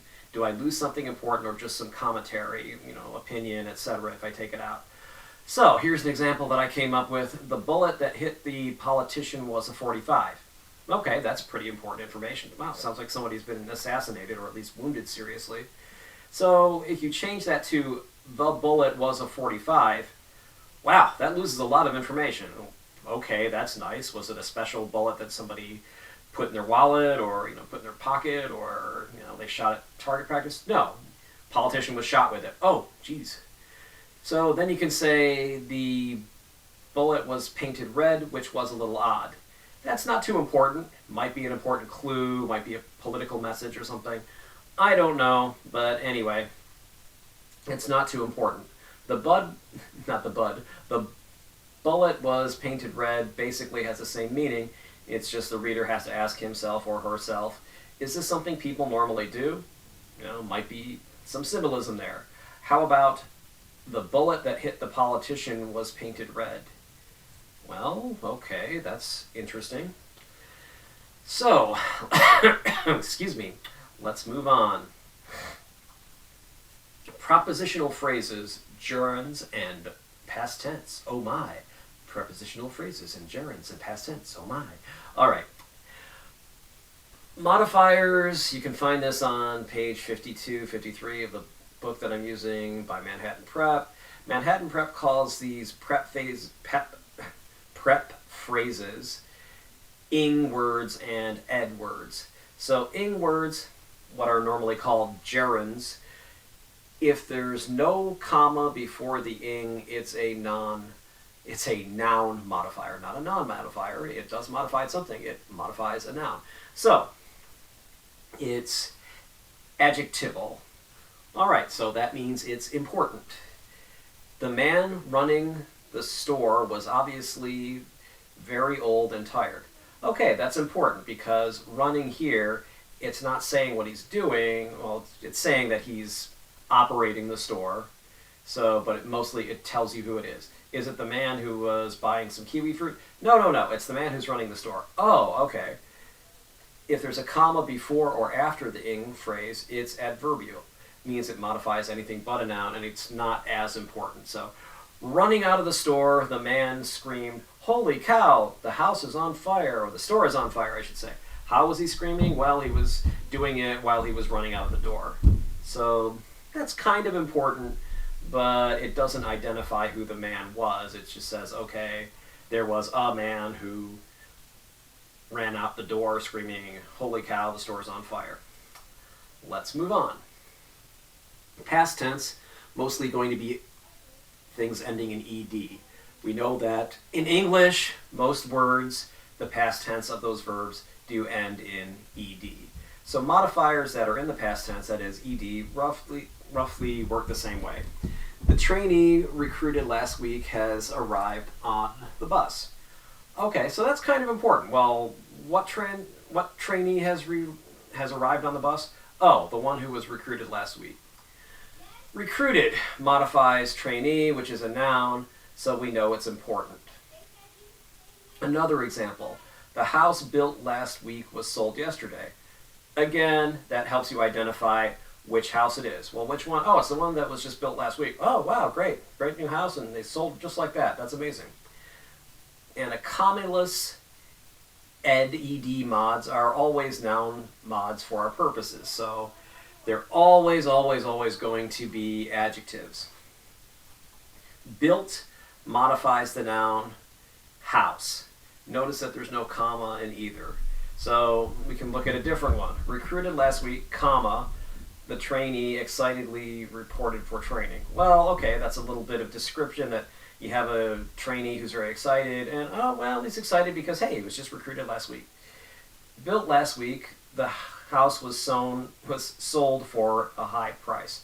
Okay, so that has something to do with it, but it's not quite as important. It doesn't identify it. It just says, well, this is a house that was sold for a high price, and oh yeah, it was built last week. So notice there are commas in the past tense verbs recruited and built, that they still modify the same nouns, but also the verbs, and they're less necessary, if you can see what I mean. Okay. Which versus ing modifiers. When you have a modifier with a comma and a which, you have a noun modifier, that is an adjectival clause. It's a clause that acts like an adjective. When you have an ing modifier, you have a verb, etc. modifier, basically anything but a noun modifier, and that's an adverbial clause. If you confuse these, you can end up with sentences like these. The wheat crop yield was low this year, which led to an increase in wheat flour prices. So while people say this all day long, I probably say it all the time. Basically, it's wrong in a technical sense. So technically it's wrong, which is still wrong on a test. So what you want to do is, not do this, because the reason you don't want to do it is the noun modifier which makes it sound like this year led to a flour price increase. Okay, we know this year didn't cause the increase. So how do we do it correctly? I'm glad you asked. When you have an ing modifier, you have a verb, etc. modifier, adverbial clause. So when you use this in basically the same sentence, you say, the wheat crop yield was low this year, leading to an increase in wheat flour prices. All right, so the leading, that makes this whole thing an adverbial clause. So then you say, oh, okay, so the wheat crop yield was low. All right, so that modifies the was, it was being low. So then you say, oh, okay, they're saying that the low wheat crop yield led to an increase. That makes a lot more sense. You could also rewrite the whole sentence as, this year's low wheat crop yield has caused an increase in wheat flour prices, eliminating the whole which versus ing problem. And the takeaway, if the answers are split between comma followed by a which and an ing, if the modified word is a noun, use which. If the modifier refers to a verb or an action, such as the wheat crop yield being low, then you want to use comma and ing, or you just want to use ing. You probably want to use comma and ing as opposed to comma and which. All right, move on. You also want to watch for misplaced modifiers. This is a classic. I use this as an example all the time. Everybody uses an example all the time of a misplaced modifier. Groucho Marx. One time in Africa, I shot an elephant in my pajama. How it got into my pajamas, I'll never know. Ha ha ha ha ha. See, because everybody already corrected that in their head, and they just said, oh, I shot an elephant in my pajamas. Well, obviously he means he was dressed up in his pajamas. And most people don't even do that consciously, so you're like, yeah, okay, he was in his pajamas and he shot an elephant. That's great. But then the second part says, no, no, no, that's not what I said. Some of you might think I made a grammatical mistake, but I did not. The elephant was in my pajamas. Ha ha ha ha ha. So I've seen other examples that were kind of like this. Here's one. After removing their skins, the children ate the carrots. Ew, didn't that hurt? Were they on drugs? I mean, I remember hearing that when I was a little boy from people. That was a story about LSD. Yeah, there was a girl and she was tripping on acid and she thought she was an orange and she peeled off all her skin. Heard that when I was like, I don't know, 5 or 6 or 7 or something like that. Probably like 7. I don't think it was 5. But anyway, doesn't really matter. Excuse me, I have to cough here. All right, anyway. So, you mean, when you look at that, you say, oh, you mean the kids ate their carrots after removing their skin. All right. So, basically, to avoid this problem, simply place the modifier and the noun as close together as possible. So that way, okay, put carrots near removing their skin so you don't have somebody else or something else removing its skin. Opening modifiers should be right next to the main subject near them. So you have something like a short and simple book. John had no problem reading The Social Network. Is John a short and simple book? Probably not. So a short and simple book, The Social Network was easy for John to read. Makes more sense that way, right? Right. Multiple noun modifiers. Some nouns have to be modified with more than one phrase. So here we have the keg of flat beer, which had been on the frat house's porch for a week, needed to be returned to the liquor store. This is correct. Compare it to the keg, which had been on the frat house's porch for a week, of flat beer needed to be returned to the liquor store. Which one sounds better to you? Probably the first one, because, keg really needs to be modified by of flat beer. If you put it on the porch, it sounds like it's a porch of a week of flat beer. That sounds like some weird hazing thing, like, ha ha ha, we're gonna make you drink nasty flat beer. Ha ha ha, not fleet beer, that'd be if you're in the Navy. Ha ha ha. Anyway, let's move on. Some nouns have to be modified with more than one phrase. The keg of flat beer, which had been on the frat house's porch for a week, needed to be returned to the liquor store. This is correct. Again, we're comparing it to the keg, which had been on the frat house's porch for a week, of flat beer needed to be returned to the liquor store. The latter one, the second one, is obviously not as good. It's confusing. It makes it sound like the liquor store wanted the flat beer back, or the week was of flat beer in some way. So, remember, essential modifiers take precedence over non-essential mods, and comma followed by which, modifier, that's always non-essential, so it should go last. Does that make sense to you? Okay. Multiple noun modifiers. So which of the following options is better? Okay, we have this first sentence. Jim biked along an old dirt road to get to his house, which cut through the woods. All right, that makes sense. He biked through an old dirt road to get to his house, which cut through the woods. Ah, well, actually, that doesn't make much sense. Did his house cut through the woods? Huh. All right, to get to his house, Jim biked along an old dirt road, which cut through the wood. Oh, that makes more sense. The road cut through the woods, not the house. I'm thinking it's some funky rocket-propelled house that can cut right through the road. Okay, obviously not. But see, when I looked at it the first time without even really looking at it very closely, I was like, oh yeah, I get what it means. Your brain will autocorrect things like that because your brain wants things to make sense. So it's pretty good at absorbing mental and grammatical shocks and saying, oh, okay, my autocorrecting, shock-absorbing brain will fix this and it'll make sense. So here you want to try to think literally, think like a computer, think like somebody who's messing with you, saying, no, sir, there is no bathroom in this shopping mall. Oh, you mean the lavatory. Well, yes, or you mean the toilets. Yes, the toilets are over here. Okay, let's move on.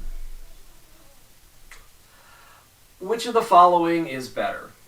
Jim biked along an old dirt road to get to his house, which cut along the woods.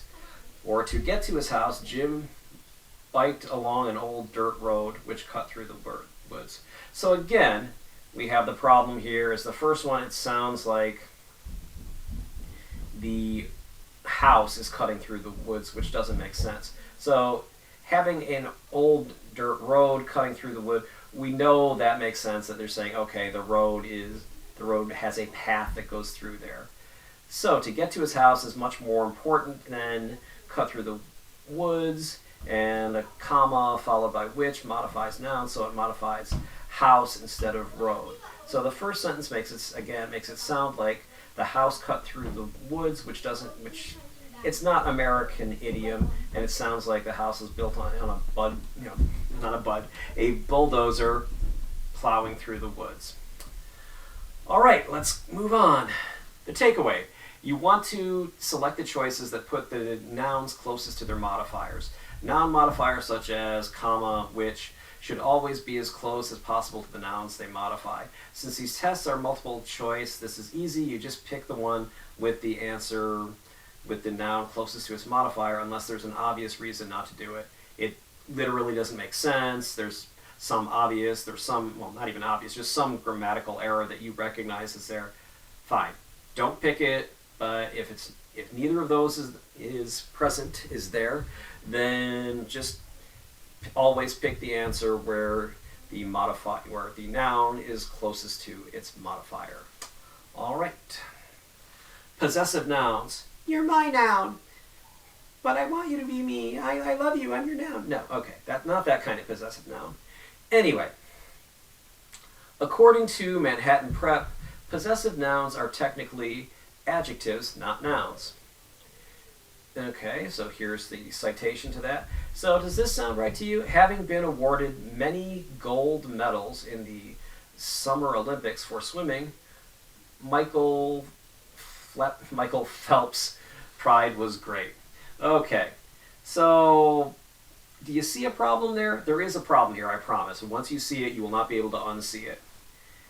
Okay. Is this talking about Michael Phelps? Well, technically, no. It's talking about Michael Phelps's pride. Having trouble pronouncing a name that isn't that hard. Sorry about that. Anyway, so I was like, well, no. His pride was not awarded any gold medals. Michael Phelps himself was awarded these medals. Okay. So, possessive nouns continued. Having been awarded many gold medals in the Summer Olympics for swimming, Michael Phelps's pride was great. No, because it sounds like Michael Phelps's pride was Michael Phelps's pride, not Michael Phelps himself, was awarded the gold medals, as I just said. We could rewrite this as having been awarded 3 gold medals in the Summer Olympics for swimming, Michael Phelps felt great pride. All right, let's move on, buds. Markers for noun modifiers.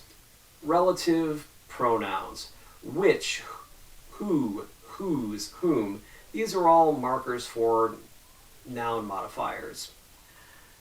That is sometimes a noun modifier marker, but can also be part of a subject, verb, then that, subject, verb structure, sentence structure. So something like, Bob was happy. Okay, so subject is Bob. Noun is was. Happy is an adjective. That. And then we have the subject is Mary. Had is a verb. Gotten engaged to Phil. Okay, so there we go. Who and whom always refer to people. Which never refers to people. The busboy which bussed our table is wrong. The car which was blocking our driveway is right. Whose can modify either people or things. The company whose headquarters were in the buildings that are now in Google's offices. I actually have a friend who used to work in Google's offices. Before they were Google's offices, he worked at the company that had those headquarters before Google had them. It's true, that's why I use this. Anyway, let's move on. Markers for noun modifiers. The words which or whom sometimes follow prepositions. The canal through which water flows. The senator for whom we worked. A lot of people think these structures, through which, for whom, sound off. They sound a little weird because they are a little weird. People generally don't use them. You say, who are you talking to, not to whom are you talking. Things like that, or through which the water flows. So they'll hear that, say, nobody talks like that, you can't fool me, that's got to be a wrong answer, and they will mistakenly cross off a correct answer. When you see this preposition which or preposition whom structure, you want, so preposition which or preposition whom, check to see if it's correct by inverting the text to create a complete sentence. So the canal through which water flows. Okay, invert it. Flip it around. Water flows through the canal. Makes perfect sense. And the noun and verb inside the prepositional phrase, water flows, becomes the subject and the verb of the inverted sentence. Then use the preposition through and finish up with the noun which started the original phrase, the canal. Notice that the marker which is dropped off from the inverted sentence. If the inverted sentence is valid, then the original structure was also correct. So if it works after you have inverted it, then it worked fine before you did that, and you know that it's correct. The original structure is correct. Where and when. These can be noun modifiers. For example, when, where describes the place. So, excuse me. When where describes a place as the place where something is located or happening. So where should not be used to describe a metaphorical situation. We had an agreement where I drove and he maintained the truck, and we both unloaded and unloaded the truck. That's wrong. Use in which rather than where. Yes, everybody uses where in that situation, but it's wrong in GMAT and other standardized test lands, so just go with it. When modifies a time. You can use during which instead of when if you'd like to. Go ahead and do it. So, you can think of the song Quest by Fire by Iron Maiden. I know, Iron Maiden, excellent! But anyway.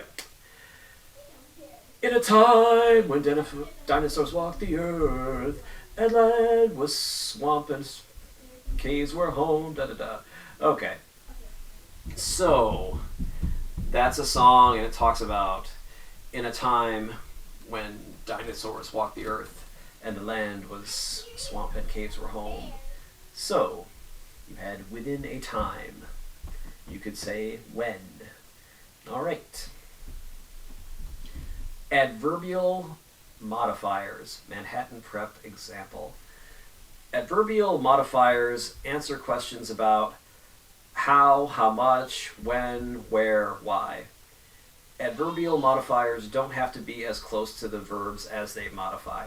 So it's not like when you were working with an adjective, it has to be right there. Adverbial modifiers can be a little bit away from it and it still makes sense. So Amar filled in his timesheet in order to make the payroll deadline rapidly. Did he fill in his timesheet rapidly? Did he do it really quickly? Or did he make the deadline rapidly? Deadline is in 10 minutes, dude. You better get it done. Okay, we don't know. The modifier is closer to the latter option, so that would be that he needed to make the deadline rapidly, which makes more sense. I mean, well, doesn't make sense actually, because you could say you either make a deadline or you don't. So anyway, although perhaps you could say Amar's timesheet somehow set the deadline for other people, so your timesheets are due within 24 hours of when Amar's completed, then, well, all right, well, then you might put some pressure on Amar. I need you to get yours done because I need to pay something next week. All right, so here are some ways to fix the sentence the right way. Amar filled in his timesheet rapidly in order to make the payroll deadline. Another way, Amar rapidly filled in his timesheet to make the payroll deadline. All right. So that's from Manhattan Prep. And here's a little Dilbert comic. So, okay, here's my timesheet, including guesses for the next 2 days so I can meet your arbitrary clerical deadline. If anything important comes up, I'll ignore it to preserve the integrity of the time reporting system. Are you finished annoying me yet? According to your timesheet, I'll be here for another 14 minutes. Ha ha ha ha. Okay. So, modifier markers, prepositions.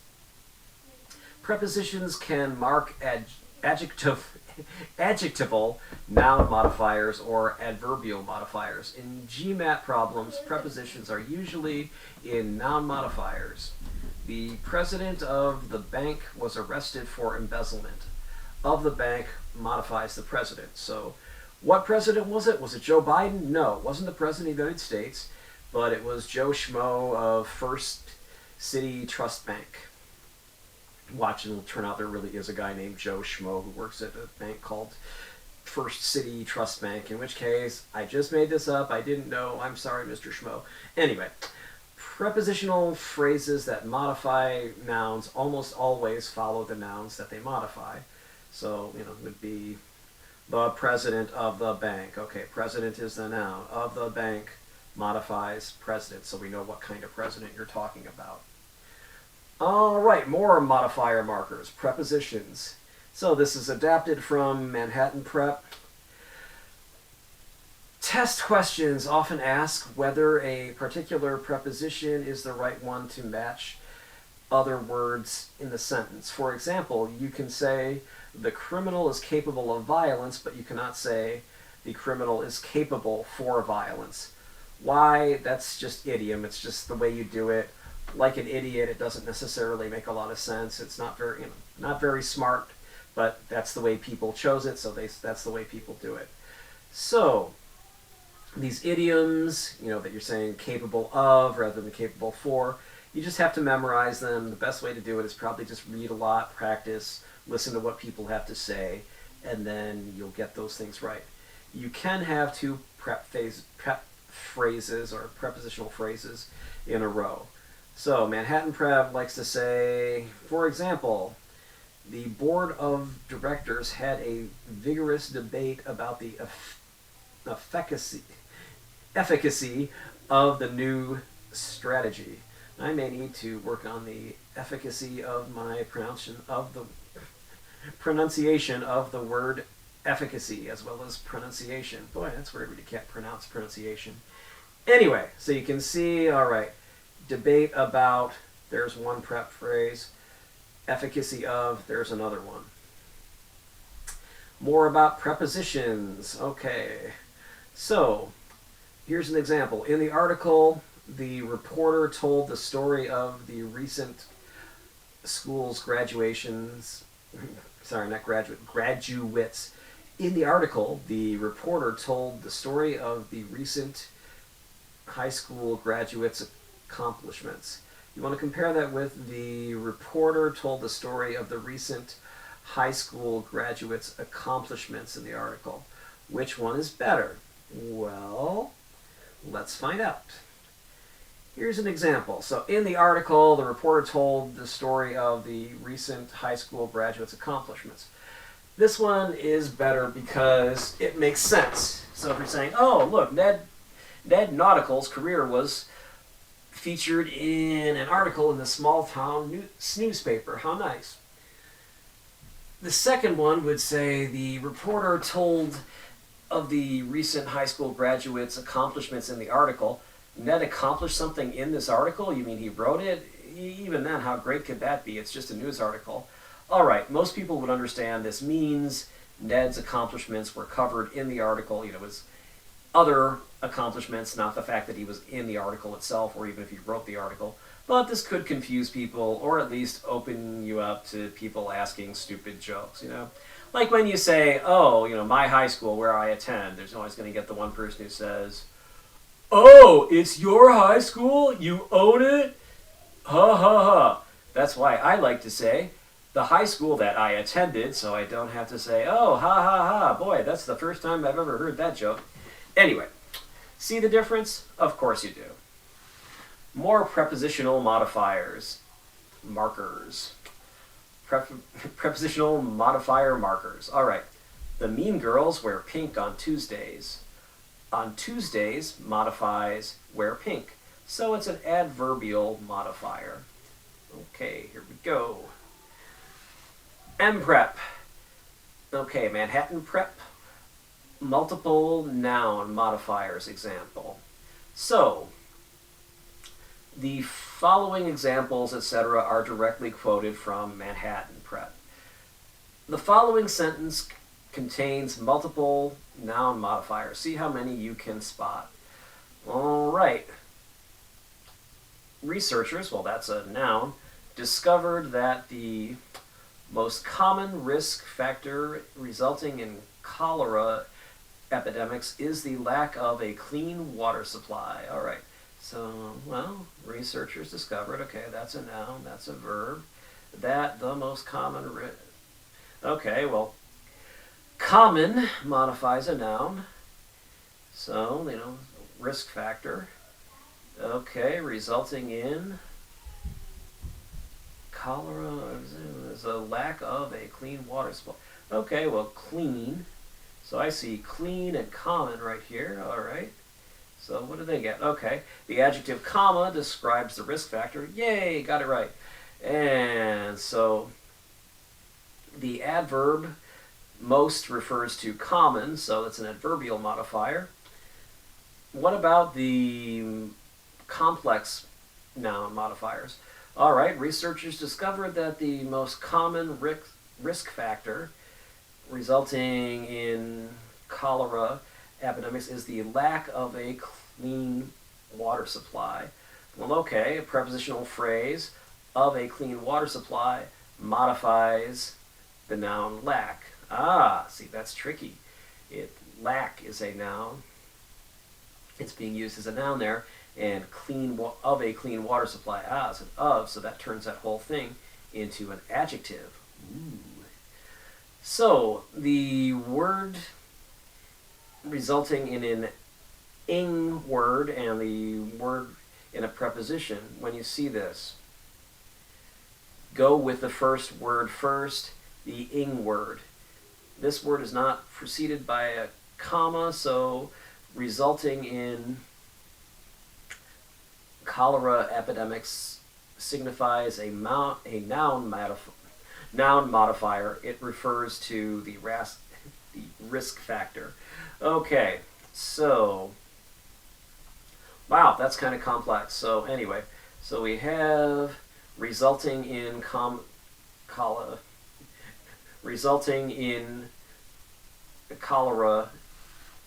epidemics. So okay, here we go with that. So it refers to the risk factor. More modifier markers. Modifier markers. Modifier markers that end with ing or ed words. When an ing, that is a gerund modifier, is not set off by a comma, it's a noun modifier, which means it's an adjective or it's an adjectival phrase. As we've just seen in the Manhattan Prep cholera example just now, when it's set off by a comma, it's an adverbial, that is, it modifies verbs, adjectives, other adverbs, anything that's not a noun modifier. A noun modifier might be something like this. The auto insurance company recorded the incident as, in quotes, an accident causing death or bodily injury. So notice it's causing, but there's no comma, so it's a noun modifier. Adverbial modifier might be something like this. Careless driving led to the accident, comma, causing death or bodily injury. So we can see the second one, it's adverbial. It modifies this whole thing. Careless driving led to the accident, so that would be something that kind of modifies the whole thing. They don't have to be really close to each other, so that's a nice way to do it if you need to modify something that has a lot of words in it. Otherwise, you want to say the incident in the noun modifier. You say, well, okay, the incident, that's a noun, and what kind of incident was it? Well, it was an incident that was an accident causing death or bodily injury. Or you could say, what kind of accident was it? It was an accident causing death or bodily injury. And actually, the second one would be more correct. It would just be, well, it's an incident. What kind of incident was it? Well, it was an accident. Okay, what kind of accident was it? Well, it was an accident causing death or bodily injury. So that's really what you want to get out of that. Okay, let's move on. More modifier markers. Ing words. Okay, gerunds again. Present participles always take the form of a present tense to the verb to be, followed by an ing word, also known as the gerund. So, I'm flying, said Wendy to Peter Pan.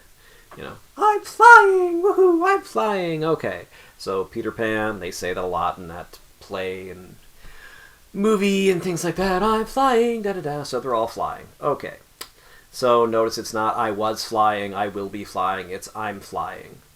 So they always take the present tense of the verb to be followed by an ing. So I'm flying, I'm doing this, I'm dying, I'm highing, okay, highing isn't a word, I'm crying. All right, there we go. More modifier markers, even more. Gerunds can be verbs, nouns, adjectives, that is, noun modifiers, or parts of adverbial modifiers. So any ing word that's not a verb and is set off by a comma is part of an adverbial clause. That is, the whole part of the set off by the comma is an adverbial phrase. So again, we can go back to Bytor. Stealthily attacking, Bytor slays his foe, not his flow. All right. Anyway, stealthily is obviously an adverb. We're doing, ends with an ly.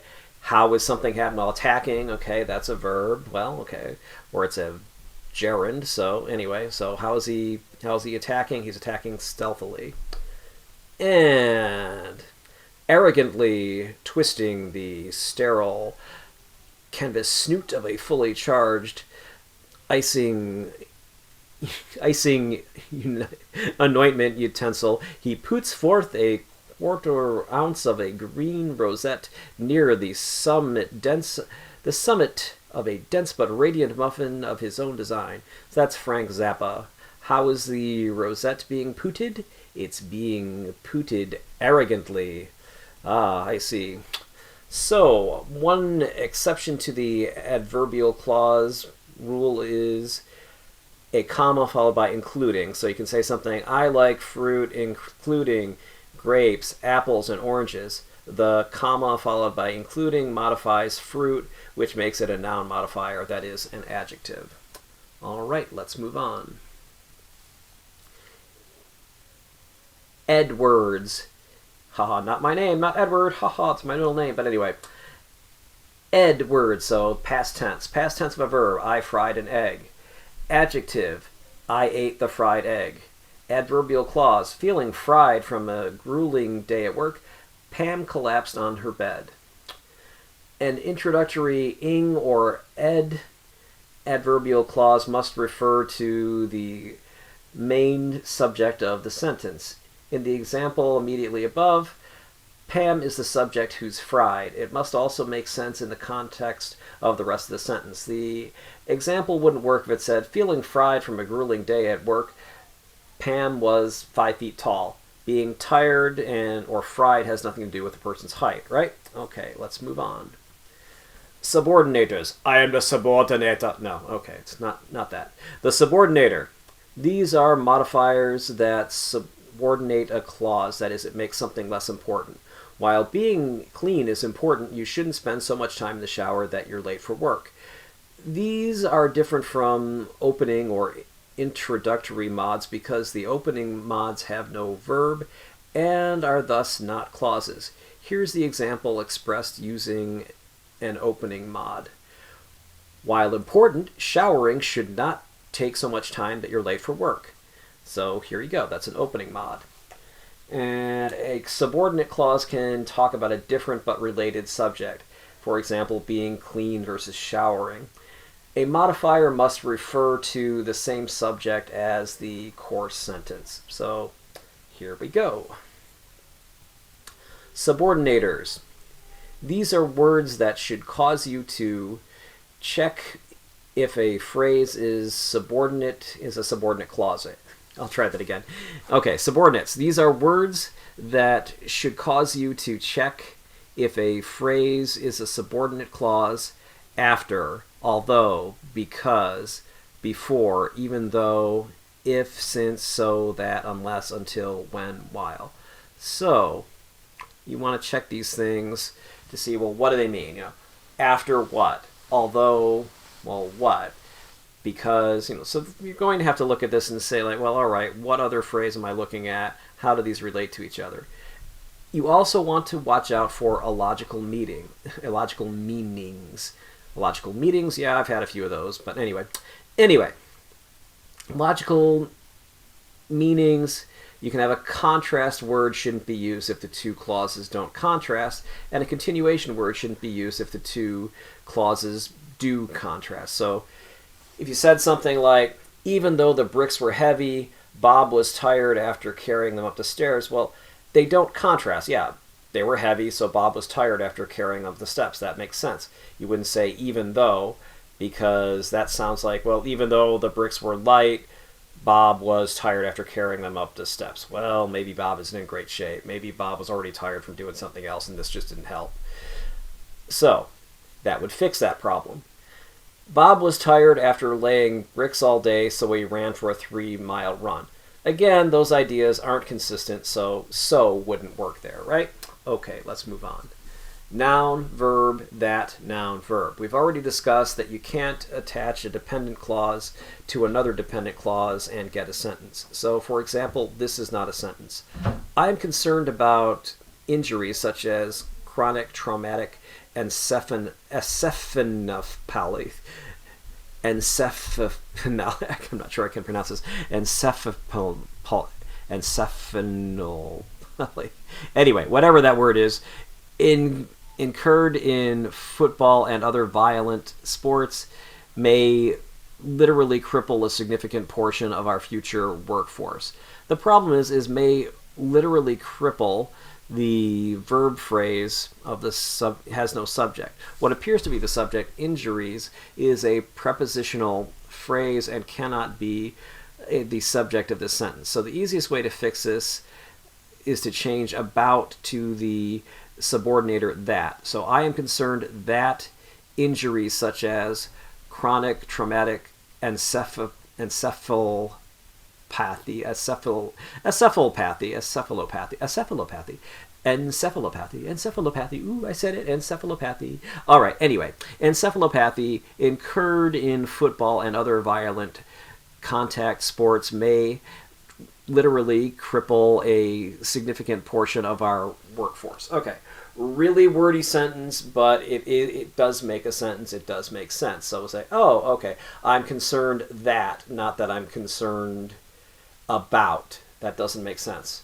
I'm concerned about that, that, okay, you just take out here, the first one again, you just take out the trash. So I am concerned about injuries incurred in football and violent sports. Okay, that would make sense, but then they add may literally cripple. Okay, that doesn't make sense there. You'd have to say I'm concerned that they would do it, because you could just have it be I'm concerned that about injuries incurred in football and other violent contact sports and just end it there, put a period, make that a complete thing. You can even put in this whole thing, I'm concerned about injuries such as, we'll just call it CTE, such as CTE incurred in football and other violent sports. That makes sense. But I'm concerned about may critical. That doesn't make sense. I'm concerned about injuries. No, you can say I am concerned that injuries might cause it. That makes sense. So sometimes you really want to take out things that are in commas and see if these clauses that you leave in make sense when you put them together. If they don't, you have a problem. Another way to fix this, so you can say the original, I am concerned about injuries such as CTE incurred in football and other violent contact sports may literally cripple a significant portion of our future workforce. You can change that to I am concerned about injuries such as CTE incurred in football and other violent sports, injuries that may literally cripple a significant portion of our future workforce. You could even take out the second injury after sports. You could just say, I'm concerned about violent sports. That may, so the sports, you don't have to have injuries, just say that CTE and injuries can, Okay, you could have, I'm concerned about injuries, then you could take out the whole injury thing. That may literally cripple a significant portion of our future workforce. So even if you take out the second injury after sports, that still makes sense. This is acceptable written English, even though practically no one talks this way. This is something that you write when you're writing a paper, whether it's for school, probably college, or if you're a politician writing a speech, or you're a doctor writing something for an advocacy group because you want the law to be changed or something like that, or you want football to be made illegal or something like that. Anyway, people write about that in writing, or if they're making fancy speeches or writing newspaper articles or something, or journal articles or scientific articles, not generally in everyday written English. But let's move on. Grammar by the numbers. Number 1, amount versus number. So you're going to want to know whether something is countable or non-countable. So the amount of apple juice in the juice box is 300 milliliters. Notice that apple juice is not something you can count without a measurement, some sort of frame of reference. How much apple juice is in that box? Oh, it's 300 milliliters. You can't say, well, I just put an apple juice in that box. That's how many. It's got apple juice in it. That doesn't make any sense. Also note, well, now that we've noticed that, whereas the number of beer bottles in a case of beer is 24, not 12, as some people think. So you say, oh, okay, I know exactly how much, well, you can say, well, okay, how much beer is in a beer bottle? Well, I mean, 12 ounces or 355 milliliters. That's how much is in there. So that's something you can count. You can count beer bottles. That's pretty easy. They're countable, distinct items. For unit nouns, you want to use the uncountable words. I need a pound of sugar. If I just said, oh, okay, I need a pound of sugar to make a pound cake, that's why it's called a pound cake. That makes sense. If I said, I need a sugar to make a sugar cake, you'd say, a sugar? Well, how much sugar do you need for your sugar cake? It's not worth driving to Discount Co. to buy gas unless you're going to buy 10 gallons or less. The idea is that these are bulk items that can't be counted without units again. So you wouldn't say 10 gallons or, well, you could say 10 gallons or fewer, I guess, if you were doing them as distinct gallons, but you probably wouldn't. It'd be easier to just say, okay, if you're not going to buy 10 gallons or less, just go to this, go to the Quickie Mart, buy your gas there. It's not worth it. You're just going to be spending more money just by burning off gas by driving the extra distance to Discount Co. You want to say or write less than $20 unless you literally mean fewer than 10 individual dollar bills. And notice that I misplaced this comma here. Sorry, not comma, quotation mark. Quotation mark should be after right, as right before less than $20. So sorry about any confusion I may have caused with that. Just pretend that I put that there. All right. Abstract ideas are obviously not countable. A great amount of patience, not I have so much patience, I have 10 patiences. Okay, that doesn't even make sense. Less or fewer, we've all seen at grocery stores, 10 items or less. That sign should say 10 items or fewer, and actually I've seen it at Safeway and Vons and Andronicos and stuff like that. They actually do use 10 items or fewer. Less is for things you can't count. I have less patience than I used to for people who don't understand this distinction. Ha ha ha. You can also look at least versus fewest. I also do have a separate video on diction, which I'll try to hook up here as something you can link to or you can click to. Grammar among the numbers, or by the numbers, I should say. I was looking at the Among the Living album cover here. Anyway, so comparing or referencing two things versus three things or more things. So between refers to two things, just between you and me. Among, as in this song, I'm the man with the power among the living, follow me or die. Okay, hopefully that's more than two people if they're among the living. Although I don't know about this guy telling me to follow him or die. But anyway, comparative versus superlative. All right, so irregular things, you might have good, better, best. So good is good, better than good is better. And the best thing is best. Ha ha ha ha ha. So we know one thing, good, it's a little good. Better, it's more good. And then the most good would be the best. Regular would just be, you go old, older, oldest. So we know that something that describes something, all right, it's old. Well, is it as old as this thing? No, it's actually older. Okay, so you're comparing two things. Then finally, the superlative, oh no, this thing is the oldest. You won't believe how old it is. I mean, scientists found this. They'd never seen anything this old. All right, so let's move on.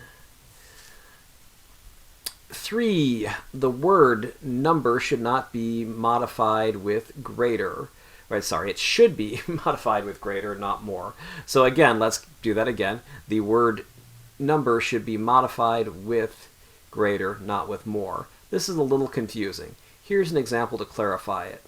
The number of bills in the cash register today is greater than the number yesterday.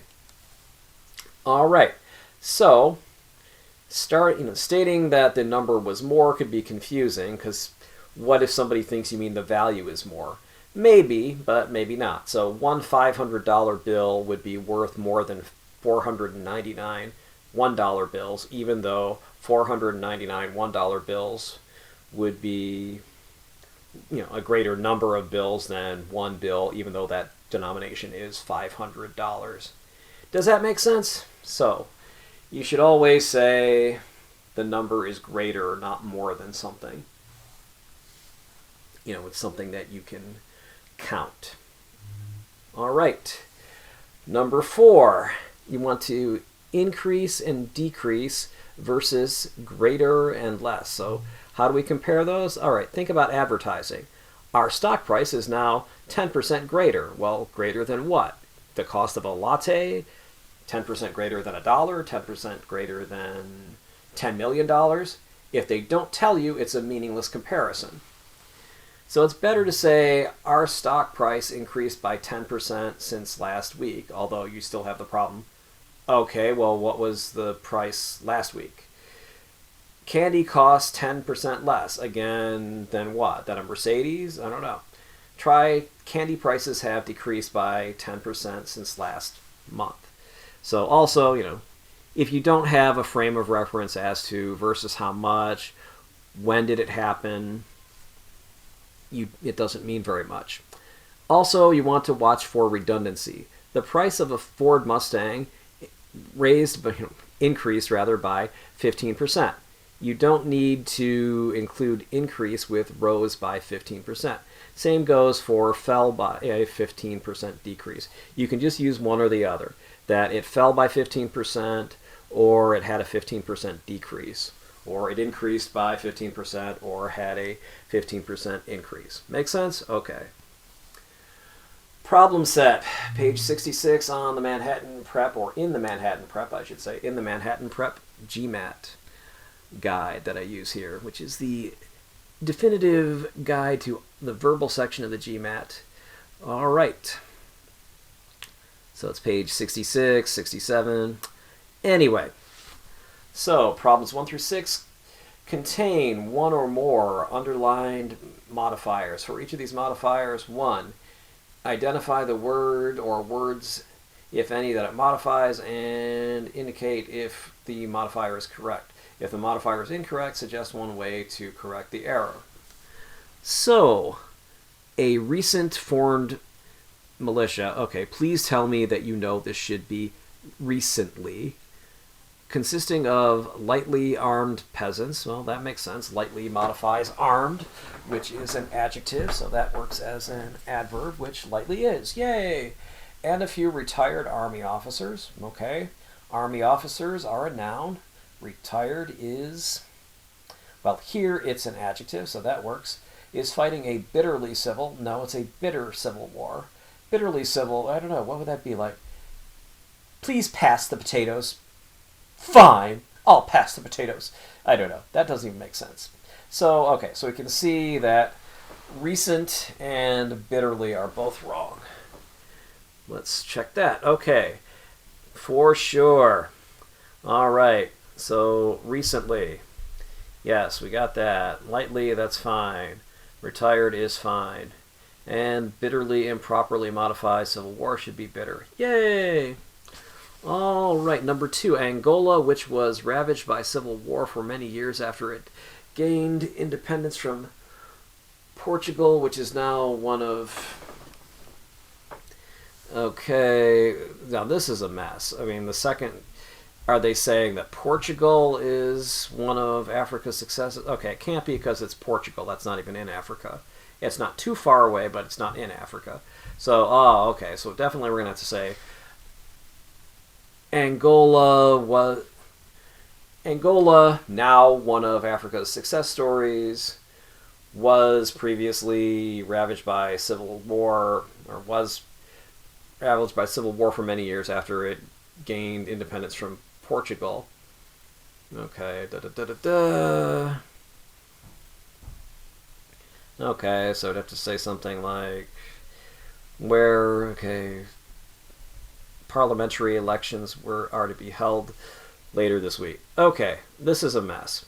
So I'd probably say something like Angola, one of Africa's success stories, is scheduled to have parliamentary elections later this week. And, say, where would you put the... Okay, you could say Angola, previously Angola, which was ravaged by civil war for many years after... Okay. Is today, is now, I'll just say, is now one of Africa's success stories with an economy that grew by 21% last year and is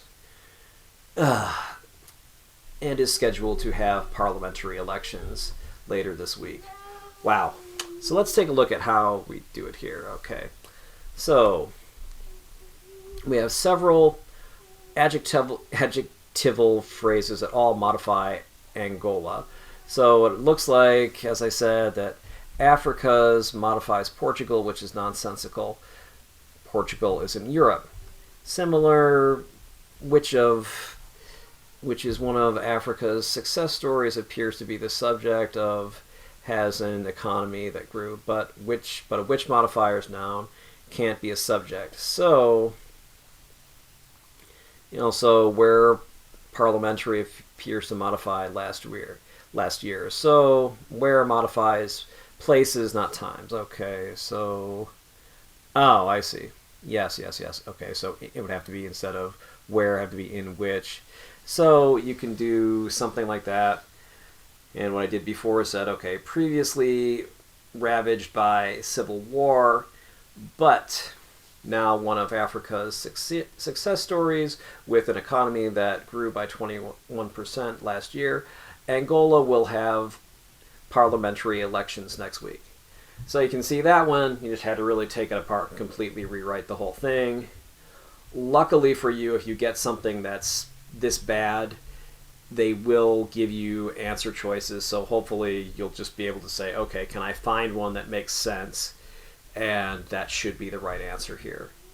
So, wow. I hope you don't have one that hard, but if you do, that's how you would solve it, is say, okay, which one makes sense? Just use your ear and then get rid of the ones that don't make sense and then just pick the one that makes sense. That's really how I would do that. Mary buys cookies made with sugar-free, an artificial sweetener which tastes as sweet as the corn syrup that her brother loves, but having fewer calories than in an equivalent amount of corn syrup. Wow. Okay, this one is also bad. So if we go, we can say, all right, uses sugar-free. All right. So sugar-free is an artificial sweetener which tastes as sweet as the corn syrup that her brother loves, but okay. So she buys cookies made with sugar-free, which is an artificial sweetener. Okay. So sugar-free is what's being modified here, and which tastes as sweet as the corn syrup that her brother loves. So it tastes as sweet as whatever, as corn syrup, but has, so we know that has to be changed. So, all right, an artificial sweetener which tastes as sweet as the corn syrup, that makes sense, and having fewer calories, all modifies sugar-free, makes perfect sense. That her brother loves, okay, we know that modifies the corn syrup. Her brother likes the corn syrup. The only wrong part is having fewer calories than an equivalent amount of corn syrup. That can be changed to which has fewer calories than an equivalent amount of corn syrup. Okay, that's easy enough to do. So the final sentence would be, Mary buys cookies made with sugar-free, an artificial sweetener, which tastes as sweet as the corn syrup that her brother loves, but, and you could either put in, but which has, or you could just say but has and take out the which, just leave it out, has fewer calories than an equivalent amount of corn syrup. You can leave out the which that's in brackets there. That's why I put it in brackets. So again, this one's kind of hard to do, but you can do it when you're doing this exercise for Manhattan Prep. You can, just write it and take a few minutes to figure it out, and you'll get it together. And the good thing, again, is when you take the GMAT, they give you the answer choices, so you should be able to find the one that makes sense. Something that doesn't use this but having, because it would have to be but has. So that would be your first clue here. Okay. Anyway, and let's move on. People that are cannot be people that. It has to be people who are. So we're going to change that to people who are well-informed. Know that Bordeaux is a French region whose most famous export is the wine which bears the name. Okay, you can actually use whose for this French region. Although I was watching 60 Minutes last night, and actually because of global warming and climate change, I know they're the same thing, but anyway, it may be that the French regions are not going to be so great for wine, but England may actually become the new wine powerhouse. That's kind of crazy, huh? All right, let's check this out. So, people who are well informed that Bordeaux is a French region whose most famous export is the wine that bears its name, that is Bordeaux. Well, okay, that are well informed modifies people, so therefore it has to be who are. And then, okay, whose, unlike whom, and whom can modify nouns that aren't human beings. So either people who are well informed know that, or you could say well-informed people know that Bordeaux is a famous region whose most famous export is the wine that bears its name. And again, we have that. It's in brackets. You can include it. You don't have to. Either way is fine. Unaccustomed to the rigors of college life, James's grades dropped. Okay, well, what's this? Okay. So, what dropped? Well, James's grades. Well, okay. Were James's grades unaccustomed? Oh, no. It was James was. So you'd have to say unaccustomed to the rigors of college life. James suffered lowered grades. James earned lower grades. Something like that. James achieved lower grades. So, you need to be... James would be the one who is unaccustomed to the rigors of college life, not his grades. So then the subject needs to be James, not his grades. Okay, so could also be James's grades, so could be James S apostrophe S. Some would just make it James S apostrophe and leave off the following S. Different style manuals vary. In any event, that's not going to be the only problem here. Here the problem is you have to recognize that James was unaccustomed to the rigors of college life and thus suffered lower grades. So you could say James's grades dropped because he was unaccustomed to the rigors of college life. That's fine because he obviously refers to James, not his grades. Or because James was unaccustomed to the rigors of college life, his grade dropped or his grades dropped. Okay, let's move on. All right. Page 7 in the Manhattan Prep GMAT. The air conditioner broke in the middle of a heat wave which caused great consternation. Well, okay. Did the heat wave cause great consternation? I don't know. I'd say to the consternation of the people. So, okay, the air conditioner broke in the middle of a heat wave. That's fine. But the heat wave didn't really cause the consternation. The air conditioner's breaking did. So an adverbial modifier, not a comma followed by which would be an adjectival modifier, is appropriate here. So you'd have to have that. So the air conditioner broke in the middle of a heat wave, causing great consternation. So there you go. You can use that. Use the comma followed by the gerund rather than rather than the which of course is extra information rather than important information. And that makes sense because it's adverbial, so this kind of modifies the whole, the air conditioner broke, but it doesn't have to be right next to it, or the air conditioner broke in the middle of a heat wave. That makes sense. Okay.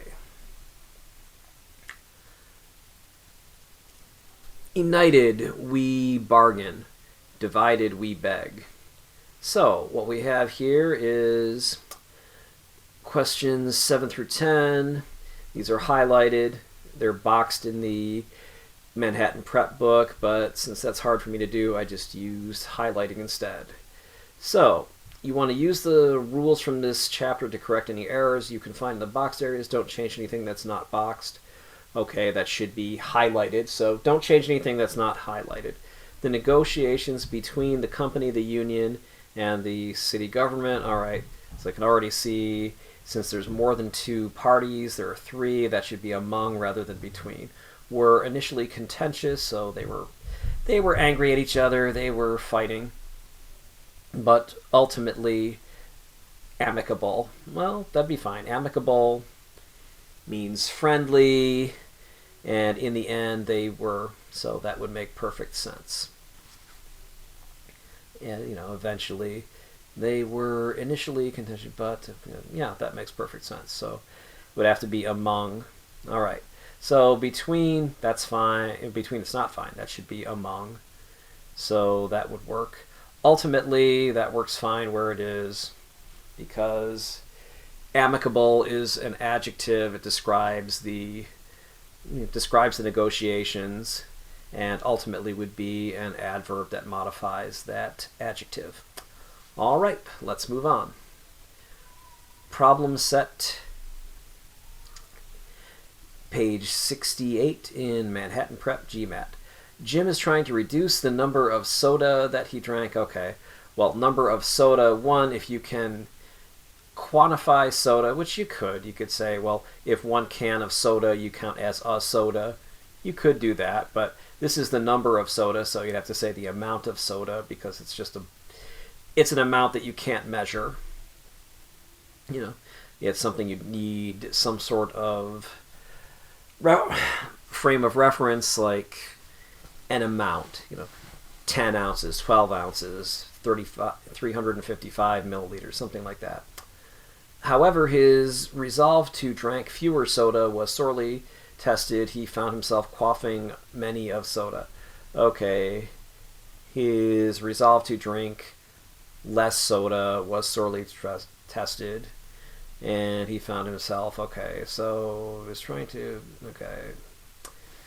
I would probably just make this first thing, Jim is trying to reduce the amount of soda he drank, say the amount of soda, change that he drinks, and then just make that a period. And then you could say at his, you say something like, however, he drinks, well, actually, okay, you'd have to probably just make that a semicolon. Semicolon, at last night's party, comma, however, comma, that makes sense, his resolve to drink less soda was sorely tested. And then I would change this comma either to another semicolon, or you can make it a dash.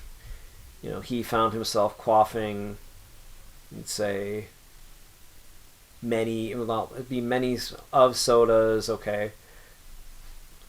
Many, I wouldn't say many of sodas, I'd say large quantities of sodas. The trouble is of sodas really makes it hard. You'd say gallons of sodas or something, something like that. Anyway, so let's see what you say here. Okay, So the number should be amount since it's not countable without a unit. The first comma should be a semicolon or a period. And then fewer should be less. And Okay, the second comma should be a semicolon or a dash. Both could have it. And okay, many should be followed by a unit since it's of sodas, so it would have to be gallons of it. And of sodas changed, or the of should be replaced with a number of several, but unfortunately we don't get to change that, so I would just say gallons of sodas. Does that make sense? All right, hope it does. Jim is trying to reduce the number of soda. Okay, well, I thought we just did that, but anyway. Okay, so a possible correction is Jim is trying to reduce the amount of soda that he drinks, semicolon, at last night's party. However, his resolve to drink less soda was sorely tested, so he found himself quaffing many sodas. Well, the problem with this answer that I wrote here is that's not something that is actually marked as takeoff, so you'd have to say probably gallons of sodas, or you'd be figurative oceans of sodas, whatever, something like that. So let's move on. Problem set.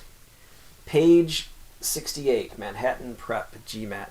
Between 1998 and 2003, there was heavy fighting in Parthia between numerous armed factions, yet this conflict, so much complicated than a conventional war between two states, involved no less than 8 countries and 25 militias. Okay, well, the problem here is, okay, between's fine.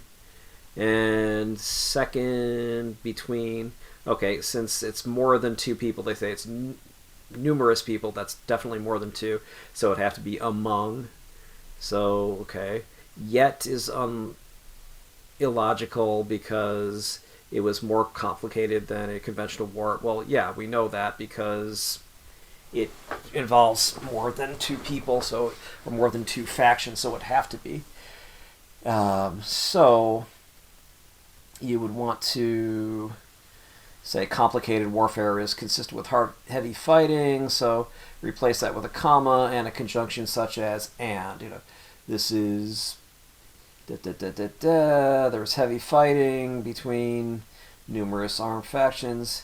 So you could put comma, so this conflict was so much more complicated than blah blah blah blah blah, or therefore this, or because of that, something like that.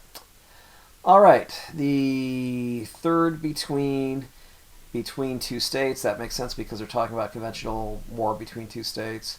And less is wrong because involved, it would have to be fewer because we don't have involved. Involve fewer, so militias and countries are countable things. So definitely would have to be fewer rather than less. So one correct answer would be between 1998 and 2003, there was heavy fighting in Parthia among numerous armed factions. This conflict, so much more complicated than a conventional war between 2 states, involved no fewer than 8 countries and 25 militias. All right. And number 10, most legislators, including much of in the governor's own party, well, there wouldn't be much, it'd be many, realized that the governor's budget would imperil the state's finances.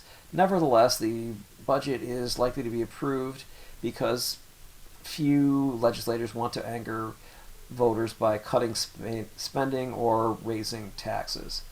So it would have to be including many. All right, nonetheless, that makes perfect sense, as even though people realize, hey, this is a really stupid budget, they're still going to approve it because nobody wants to do that. So, all right. So, probably here where this comma is after states finances. That should be a semicolon because this is a complete sentence. Most legislatures realize. That would be one complete sentence. And then nonetheless is not a conjunction, so you would have to have a semicolon, and then this comma is fine. And it is likely to be, okay, comma followed by because makes sense, so that's what we're doing here is okay. So the possible correction would be something like, most legislators, including many in the governor's own party, realize the governor's budget would imperil the state's finances. Nonetheless, comma, the budget is likely to be approved, comma, because few legislators want to anger voters by cutting spending or raising taxes. Okay, let's move on. Okay, number 11 through 13. So these are multiple choice questions with only one correct answer. So, okay. And basically A is just repeating the original underlined part of the sentence. So here one, okay, this is the whole sentence. On setting foot in the Gothic cathedral, the spectacular stained glass windows amazed the camera-wielding... Oh, okay. Those are not the things that set foot upon the... So it would have to be upon setting foot in the Gothic cathedral, the camera-wielding tourists were amazed by the stained glass windows. So the other one has to be correct. Okay, oh, there's two of them. Okay, B, upon setting foot in the Gothic cathedral, the camera... Okay, so that looks right. Oh, I see. So B isn't right because it talks about the spectacularly stained glass. Well, stained glass is an adjective. I wouldn't say they're spectacularly stained glass. They're not stained in a really particularly interesting way. It's that they are stained glass windows that are spectacular. So it has to be C. The camera-wielding tourists were, upon setting foot in the Gothic cathedral, so that would be right, amazed by the stained glass windows, which were spectacular. That works. Number 11, the answers. Upon setting foot in the Gothic cathedral, the spectacular stained glass windows amazed the camera-wielding tourists. All right, so we've looked at these already. We know it's not A because windows can't set foot in a cathedral. They don't have feet. Ha ha ha. And B is close, but it's not spectacular. It would have to be spectacular because we know that stained glass would be an adjective describing a kind of window. You could say that whole thing is an adjectival clause. Anyway, spectacularly stained windows could be normal windows that have been stained in a spectacular way, but that's really not what this question means. So C, the camera-wielding tourists were, upon setting foot in the Gothic cathedral, amazed by the stained glass windows, which were spectacular.